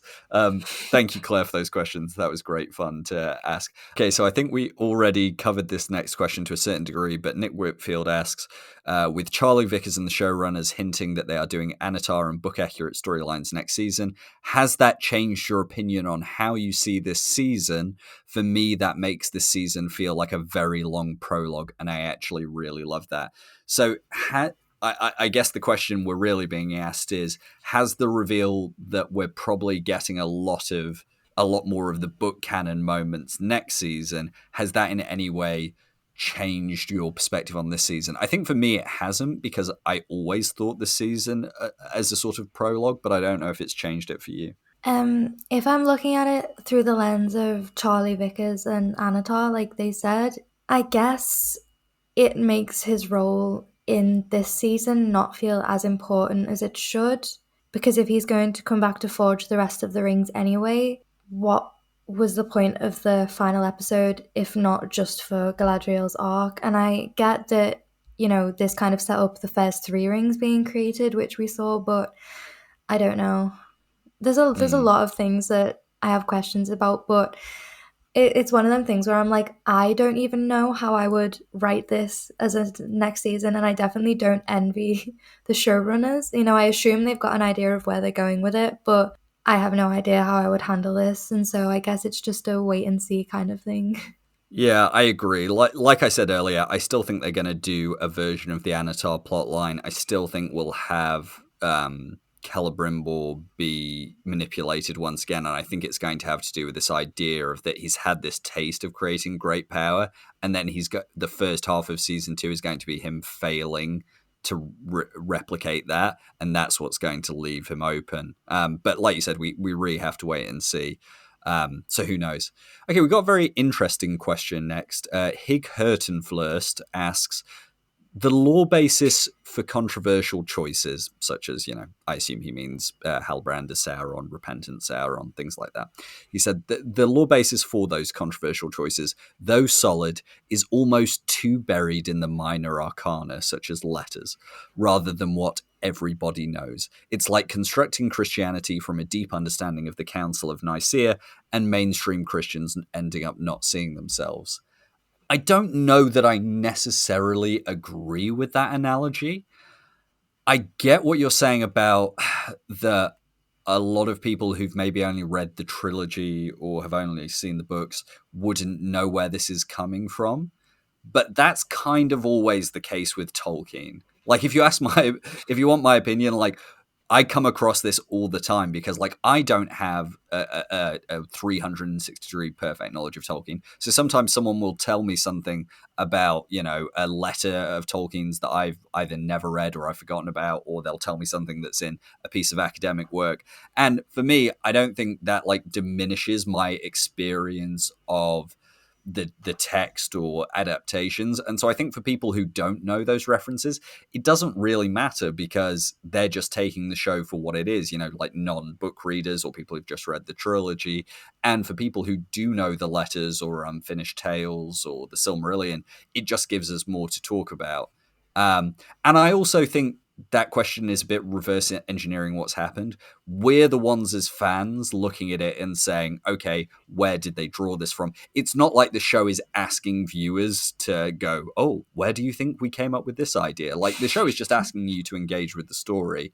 But I don't know. Maybe I'm not taking that question in the right manner. I don't know what you think, Anna. No, I think I agree with you. I think a lot of, although I don't agree with all of their decisions, I can see where they got a lot of them from. For example, I have my new Unfinished Tales copy here. I went into it soon after the episode to kind of try and find justification for why I didn't like the Halbrand plot, but a lot of what I found ended up justifying it, and I was like annoyed about it. I went to the history of Galadriel and Celeborn where they talk about how she wasn't deceived. However, like the line just before that is, he perceived at once that Galadriel would be his chief adversary and obstacle, and he endeavored therefore to placate her. That pretty much perfectly describes what Halbrand has been doing this entire season. And I saw that and I was like, well, God damn it, I can't use that to make myself feel better. But it shows that there is thought behind what they were doing, and there is contextual weight, whether you would consider the Unfinished Tales to be contextual weight, considering they're literally called the Unfinished Tales. But yeah. No, I think I've tweeted this the other day that I think the thing I respect about the showrunners and the actors the most is that they're all clearly engaging with the text. We may not like some of their interpretations, but you can't say they don't appreciate or understand Tolkien's text. They just have a different interpretation than some of us do, and I think that's always the way it is with adaptation. Okay, last couple of questions on season 1. Ibelarian asks, would you consider doing a rewatch of season 1 to take us through the long hiatus? I rewatched the first episode yesterday and would love to hear your opinions on all the little things we missed or that could be interpreted differently after the finale. Yes, I will definitely do a rewatch. I mean, I'll probably do several myself. Will I do a podcast series going episode by episode? Maybe. I don't know. That could be fun. I don't know. What do you think, Anna? Is that a good idea? I think it would be fun. I think you could kind of, now that you've seen them, you could structure them, I guess, in a different way to this, because these are very much first time reactions and just discussing what we think. Whereas if you went back, I don't know, you could talk about it from a different perspective. I think definitely, at least maybe just for me, when I go back to rewatch it, I'm going back to rewatch it for a specific purpose. And in my experience, it's to re-experience Halbrand's character and give him a chance to win me over as Sauron. So I think once I've rewatched that would be quite an interesting thing to see where I'm at with him. So yeah, I think it would be quite interesting to see how your opinions change, if things impact you the same way as you watch them over again. Yeah, I think I will do that at some point. I'll say I've got lots of other content planned for the off season, and so I may save that for a little while, maybe till early next year, maybe a little bit later. I'm not sure yet. I've got a lot of other content planned, which maybe I'll talk about on a separate podcast episode because I don't want people to have to wait till hour 3 of this podcast or however long we'll be in this recording to find that out. Oh God, But all I I'll didn't say realize how is, long it was. yeah. I'll hurry us through the last few questions. But yes, I have content planned. Some of it around character arcs, some around forward-looking stuff, some around other stuff. But again, I'll talk about that some other time. Oh God, a similar question. At CG also asks, well, he says, love your show, or they say, apologies. They say, love your show. Won't you be doing a further podcast episode on your overall impressions of the whole first season, hopefully making it long like 3 hours? Well, I think this episode is already overlong. Yes, I'll probably do more than one episode on season 1 overall. I want to have some guests on to talk about their perspectives. Anna, obviously, if you want to come back and do an episode where we talk about season 1 overall, we can do that soon, or maybe in a few weeks or months. You obviously always have an open invitation. But yes, I will do episodes on the overall season. And Anna, you are obviously welcome to do that as well. Yeah, I'm gonna get jealous when I lose my place as like your resident guest. You'll definitely be coming back. Don't worry. Just I'll get a break from you some weeks, which will be nice. Recharge. Yeah. Okay, right. We've got another 6 questions, but these are about season 2. Obviously, we've got probably a year and a half to talk about season 2, so we're not going to spend much time. But you have asked the questions, so Anna and I will answer them before we desperately both need to stop spending 3 hours talking. So, first off, a question from our good friend Susie, resident Galadriel stan on Lord of the Rings Twitter. Susie says, what are your predictions for season 2? What do you feel will happen for sure? So, in order of time, maybe let's just say what's one thing we think will happen for sure, and what's one thing we would like to see happen? You go first because I'm still thinking. Okay, one thing that I think will happen for sure is that we will see the other 16 rings created, and we will probably also see the One Ring created. What do I hope will happen? I really hope they don't rush that. And I know some people think season 2 is going to end with the War of the Elves and Sauron and the sack of Eregion. I actually really hope season 2 ends with the One Ring being forged. I want the War of the Elves and Sauron to be played off till season 3, because I want season 2 to be about Sauron manipulating lots of different people. So both Azanatar and Eregion, with the Southlanders, taking back Mordor from Adar. I want all of that. So yeah, I actually want season 2 to not rush things and give us plenty of time with Sauron's build up as Sauron. Yeah, I think I'm not 100% sure. I'm not 100% sure about anything anymore when it comes to this show. I think they will go with the Anatar plot, whether that is in his Halbrand form. I think we are going to see Anatar, whether they call him that or not. Yep. Something that I hope will happen is I did have something to. You know what? That was what I had to say before, and then I couldn't think about the thing that I was sure was going to happen. So then I started thinking about what I was sure was going to happen, and now I can't remember what I want to happen. That did not make any sense. Did that make sense to you? You look very confused. No, it didn't make sense at all. No, let me think. Hold on a second. It makes sense to me, okay. What was I going to say? I had a really good point. Something you hope to happen in season 2, something you really want to happen. Well, I can't remember what I was going to say. Can I say something that I don't want to happen?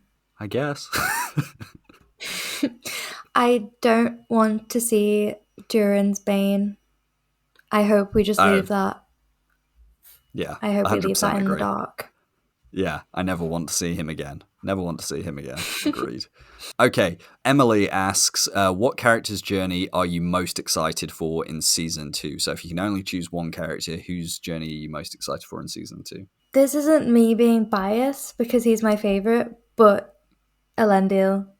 And listen, it's because we've already seen this kind of small test of his faithfulness, and stop making that face. And well, you could say it's been resolved because he has this interaction with Miriel. There is still that doubt there. He still thinks Isildur is dead, and he's going to have that opposition from Eärien, I think. So I'm very excited to see how he handles that, and I'm very excited to see how Lloyd Owen brings that to life. Yeah, that's I really like that answer. I think for me, people are just going to think I'm going to say Celebrimbor, but it's not true. That's not going to be my answer.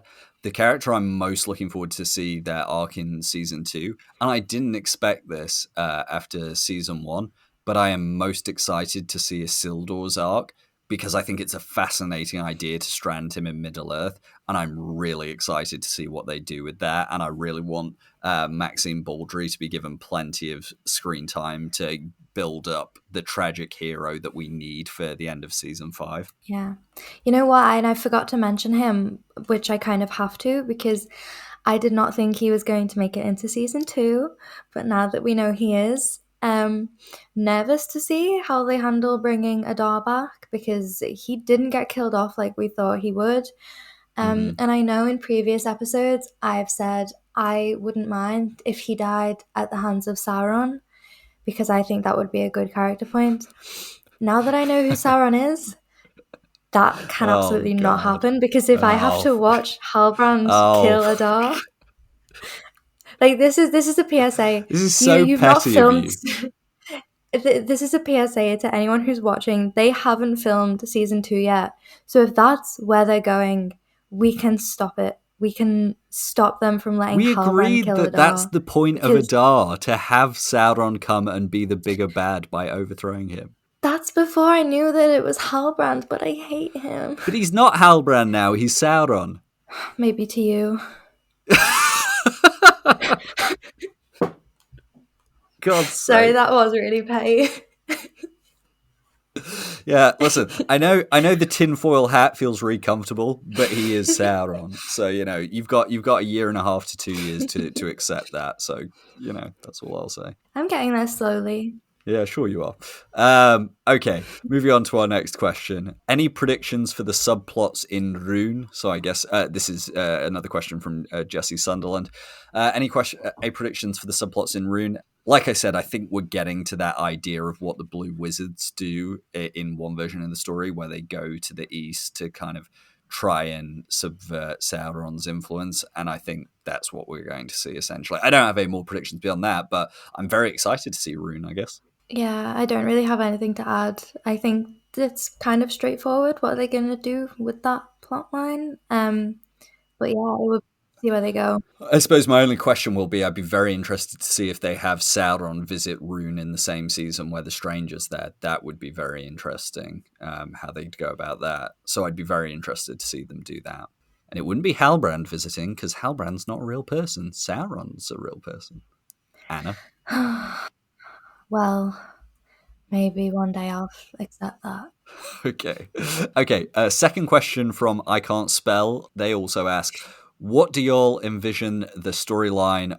Guys, please stop writing y'all in your answers, because I'm very English and I cannot say y'all without it sounding very stupid. Okay, what do you all envision the storyline of Celeborn and Galadriel will be, since it's a foregone conclusion that they'll have him make his reappearance? Yeah, that's a really good question. How do you think they'll do that reintroduction? I'm honestly not sure, because I was pretty certain that Galadriel and Celeborn hadn't met yet, which I guess wouldn't really have made sense, because by that point they should have. But in my mind, because he hadn't been mentioned, I just thought we were seeing a pre-Celeborn Galadriel. I assume that it will be some sort of accidental reunion that happens. And I'm quite excited to see how that plays out, depending on who Celeborn ends up being, how he's portrayed in the show. I think this got the potential to be a really interesting plot. Yeah, I agree. I think, here's my really rough guess.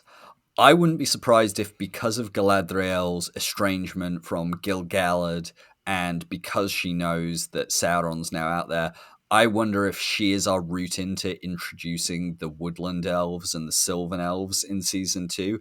And so we see her travel to Greenwood the Great to try and get them on the watch for Sauron. I wonder if she travels to the dwarves, because we know obviously she interacts with the dwarves in the books as well. And so, yeah, I wouldn't be surprised to see that. And then I wouldn't be surprised if that's where Celeborn gets reintroduced. I know one of the things I said last week was that I wonder whether he's actually been hiding out with the elves in Greenwood. Maybe he was very severely injured. I don't know. Maybe they're doing a reverse Snow White. Maybe he's lying there. Okay, actually, here's my really bold thing that I would love to see. What if they do a reversal of the Aragorn Arwen scene where she goes, "What's this? A ranger caught off his guard." What if they did that, but with Galadriel and Celeborn? I think that would be good. I would like that. That would be cool. I thought you'd like that. That's my. I hope they steal that off me. See, the only thing is, if Celeborn is introduced in season 2, I fear for what Twitter is going to be like, because I said before, I was praising it. At its best, it is great. At its worst, it is not. And I feel like Halbrand and Galadriel have brought that out in people. And I fear for what it will be like when Celeborn is also introduced, the fights people will have. Yeah. I dread to think about it. Yeah, I will be ignoring anyone who spends their time on Twitter going, Celeborn doesn't have 1/10 of the chemistry that Halbrand has with Galadriel. I don't care. Like, listen, like I said, you are free to ship whoever you want, but if you start saying mean or stupid stuff about whoever they cast as Celeborn, I will be blocking you, because it's just rude to talk about actors that way, and shipping is fine when it doesn't turn into being horrible about actors or cast members. So I'm just putting that out there in advance. Please don't be weird about it. Okay. Guy asks, where do you think season 2 will end? Sakva Region, end of the War of Elves and Sauron, something else? Yeah, so I've already kind of answered this in advance, but like I said, I don't want them to rush this. I want season 3 to be the War of the Elves and Region. I think you need more build-up. You need Sauron. He doesn't have an army yet for a start. So the only thing I know is that the showrunners have talked about the fact they're planning a battle which covers 2 episodes, which goes across 2 episodes in season 2. So that has me on edge, because that sounds like something you would do if you were doing the War of the Elves and Sauron, but fingers crossed it's something different, I guess. I don't know. What do you think? Where does season 2 end for you in your wildest guess? Definitely not with the end of the war, and if it did, I would be severely, severely disappointed. I don't think we're ready for that yet. Not with Sauron, not with Celebrimbor, not with any of that. And then if it did end that quickly, I wonder what they would do for the rest of the seasons. Yeah. And yeah, I just think they need a lot more time to build that up. That war has to have weight behind it. We have to care. Non-book readers have to care and be invested. And I don't think that will quite happen if it's at the end of season 2. But yeah, I think they do have to be careful, because while me and you might say we want a slow season where they're forging the rings, to someone else that could sound like the most boring thing in the world. So if they find a way to work in battles and stuff, we mentioned when we talked about the Southland battle, it was a good battle for what it was, but we'd had those first stage flashbacks of these epic battles, and it kind of paled a bit in comparison to that. So I'm hoping we might get a bit of a large scale battle. I'm hoping. Do you know what? Okay, here's what I'll say is I would actually be okay if they started the War of the Elves and Sauron in season 2. And maybe we had Sauron's first big victory, whether it's in Eriador or whether it's in, wherever they want to have that happen. I'd be okay with that, and show that, like, going into season 3, oh crap, Sauron is on the warpath, and the elves and the men of Middle-earth are on the run. They don't know what to do. Because my ideal timeline is that Celebrimbor and the Sack of Eregion happens maybe midway through season 3, early to midway through season 3, and then the end of season 3 is the Númenóreans arriving, pushing Sauron back, and then we literally end season 3 with Sauron surrendering to Pharazôn and being taken back to Númenor in chains. Yeah.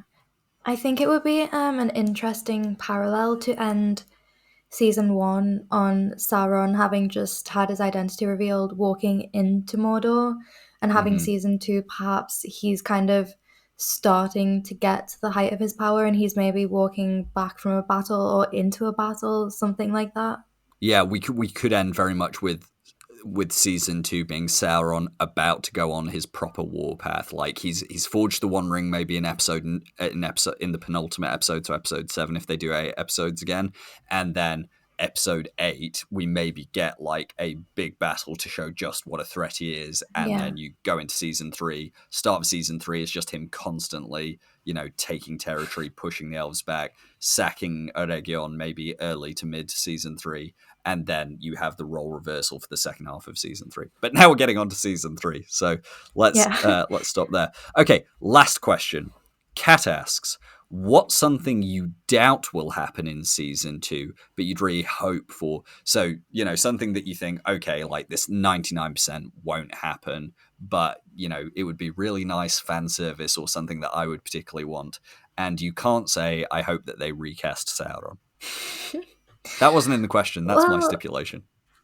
yeah, I mean, I would love, and I feel bad when I say this because this isn't a slight on Charlie Vickers. I've said before, he does a great job as Halbrand. I can't imagine him as Anatar, and that might just be because I've never seen him in a role like that. And I guess you could say episode 8, he stepped into that role a little bit. I would like it if we got Sauron shapeshifting and they used other actors for that, because I think that would be such an interesting way to play that part of his character. They have a really good opportunity to kind of mess with the audience, mess with the other characters by doing that. I doubt they will, but I think that would be really good.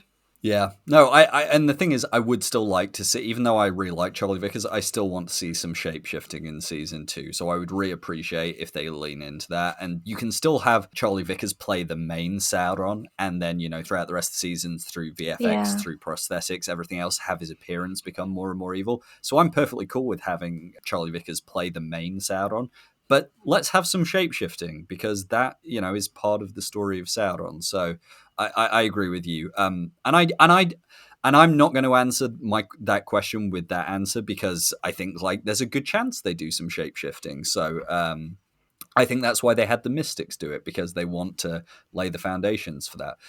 As for what's something I doubt will happen in season 2, but I would really want to, I would really like Celebrimbor to have a conversation with Galadriel that is similar to the one he has with her in Unfinished Tales. And it doesn't really work now because they've made the rings, but they could still have him making the second LSR for her. And I would just like more time with those two characters, because I think they have a really interesting as characters dynamic to play off. And I would like that sense of, now that we've established Galadriel and Sauron as the two polar opposites, I would like Galadriel to be there in the first half of the season in Eregion, trying to almost be a positive force for Celebrimbor and failing, and then to have Sauron return and kind of counter that. So I don't think that'll happen at all. I think Galadriel's going to do her own thing, but just in interest of giving my boy Celebrimbor more to do, that would be nice. Yeah, I think your main thing is just give Celebrimbor more screen time, please. It's not my Please, main please. thing. It is a thing, though. But yeah. Right, we have nearly been recording for 3 hours, I think. We have battled through technical difficulties, internet dropouts, a million things. And wow, we have ended up at the end of season 1. We have done 8 of these.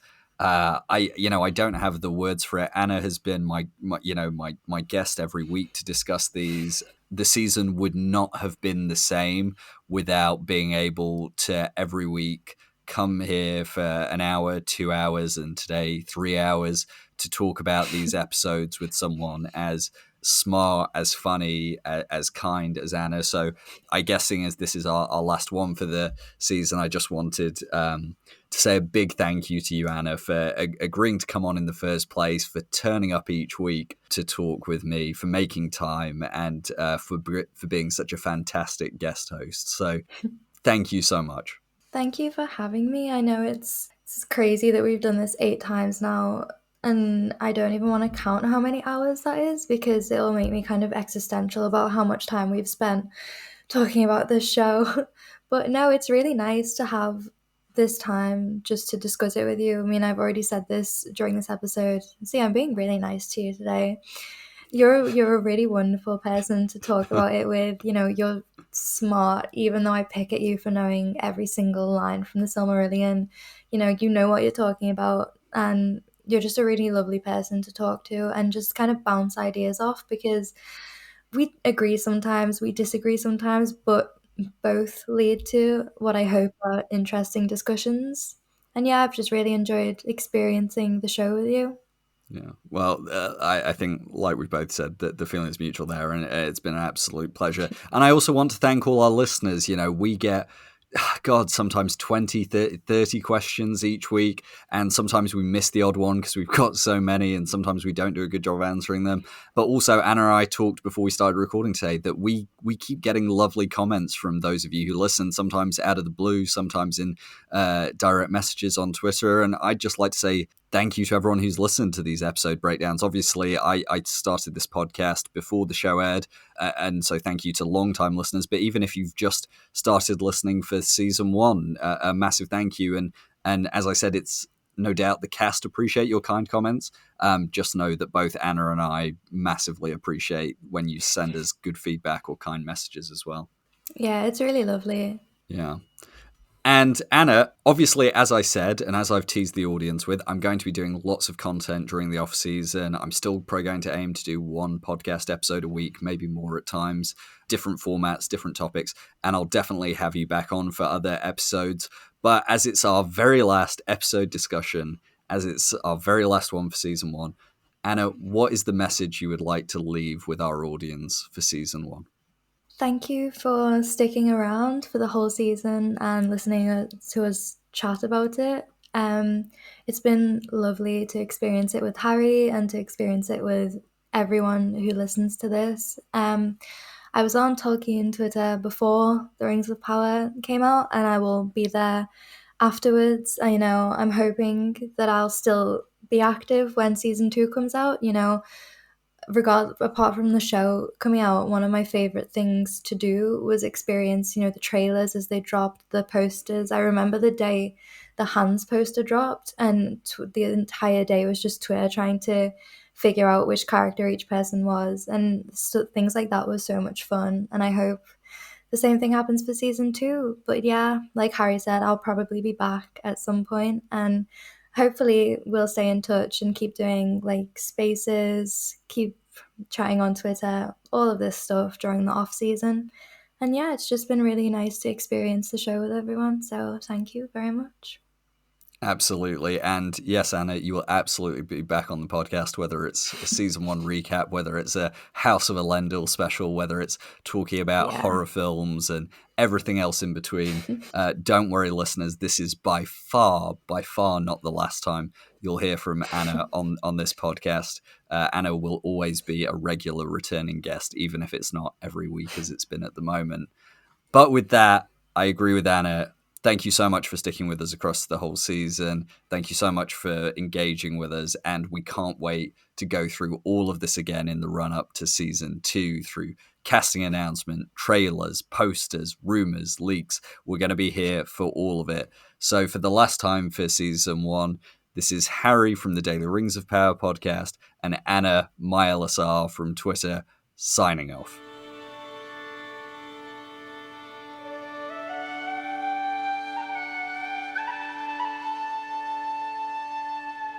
So, there we are, listeners. Our very last episodic breakdown of The Rings of Power Season 1.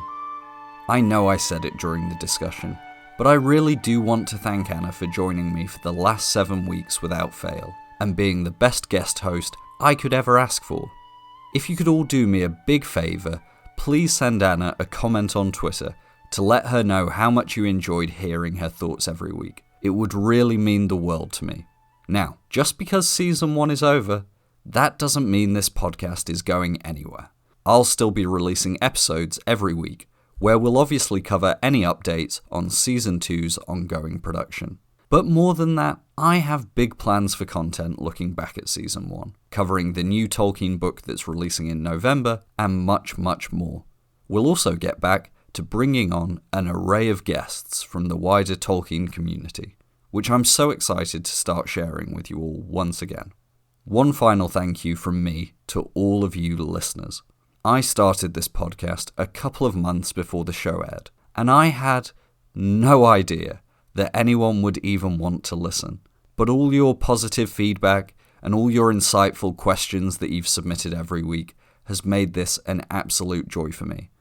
And now I can't imagine ever not doing this podcast. I simply cannot wait to continue this journey with this wonderful community we've begun building. But for today, that's all we have time for. as always, I'd greatly appreciate if you could leave a rating or review on whichever podcast platform you use. And if you haven't already, make sure you subscribe so you never miss an episode. Thank you so much for listening. We'll be back next week on the Daily Rings of Power podcast. Namarie.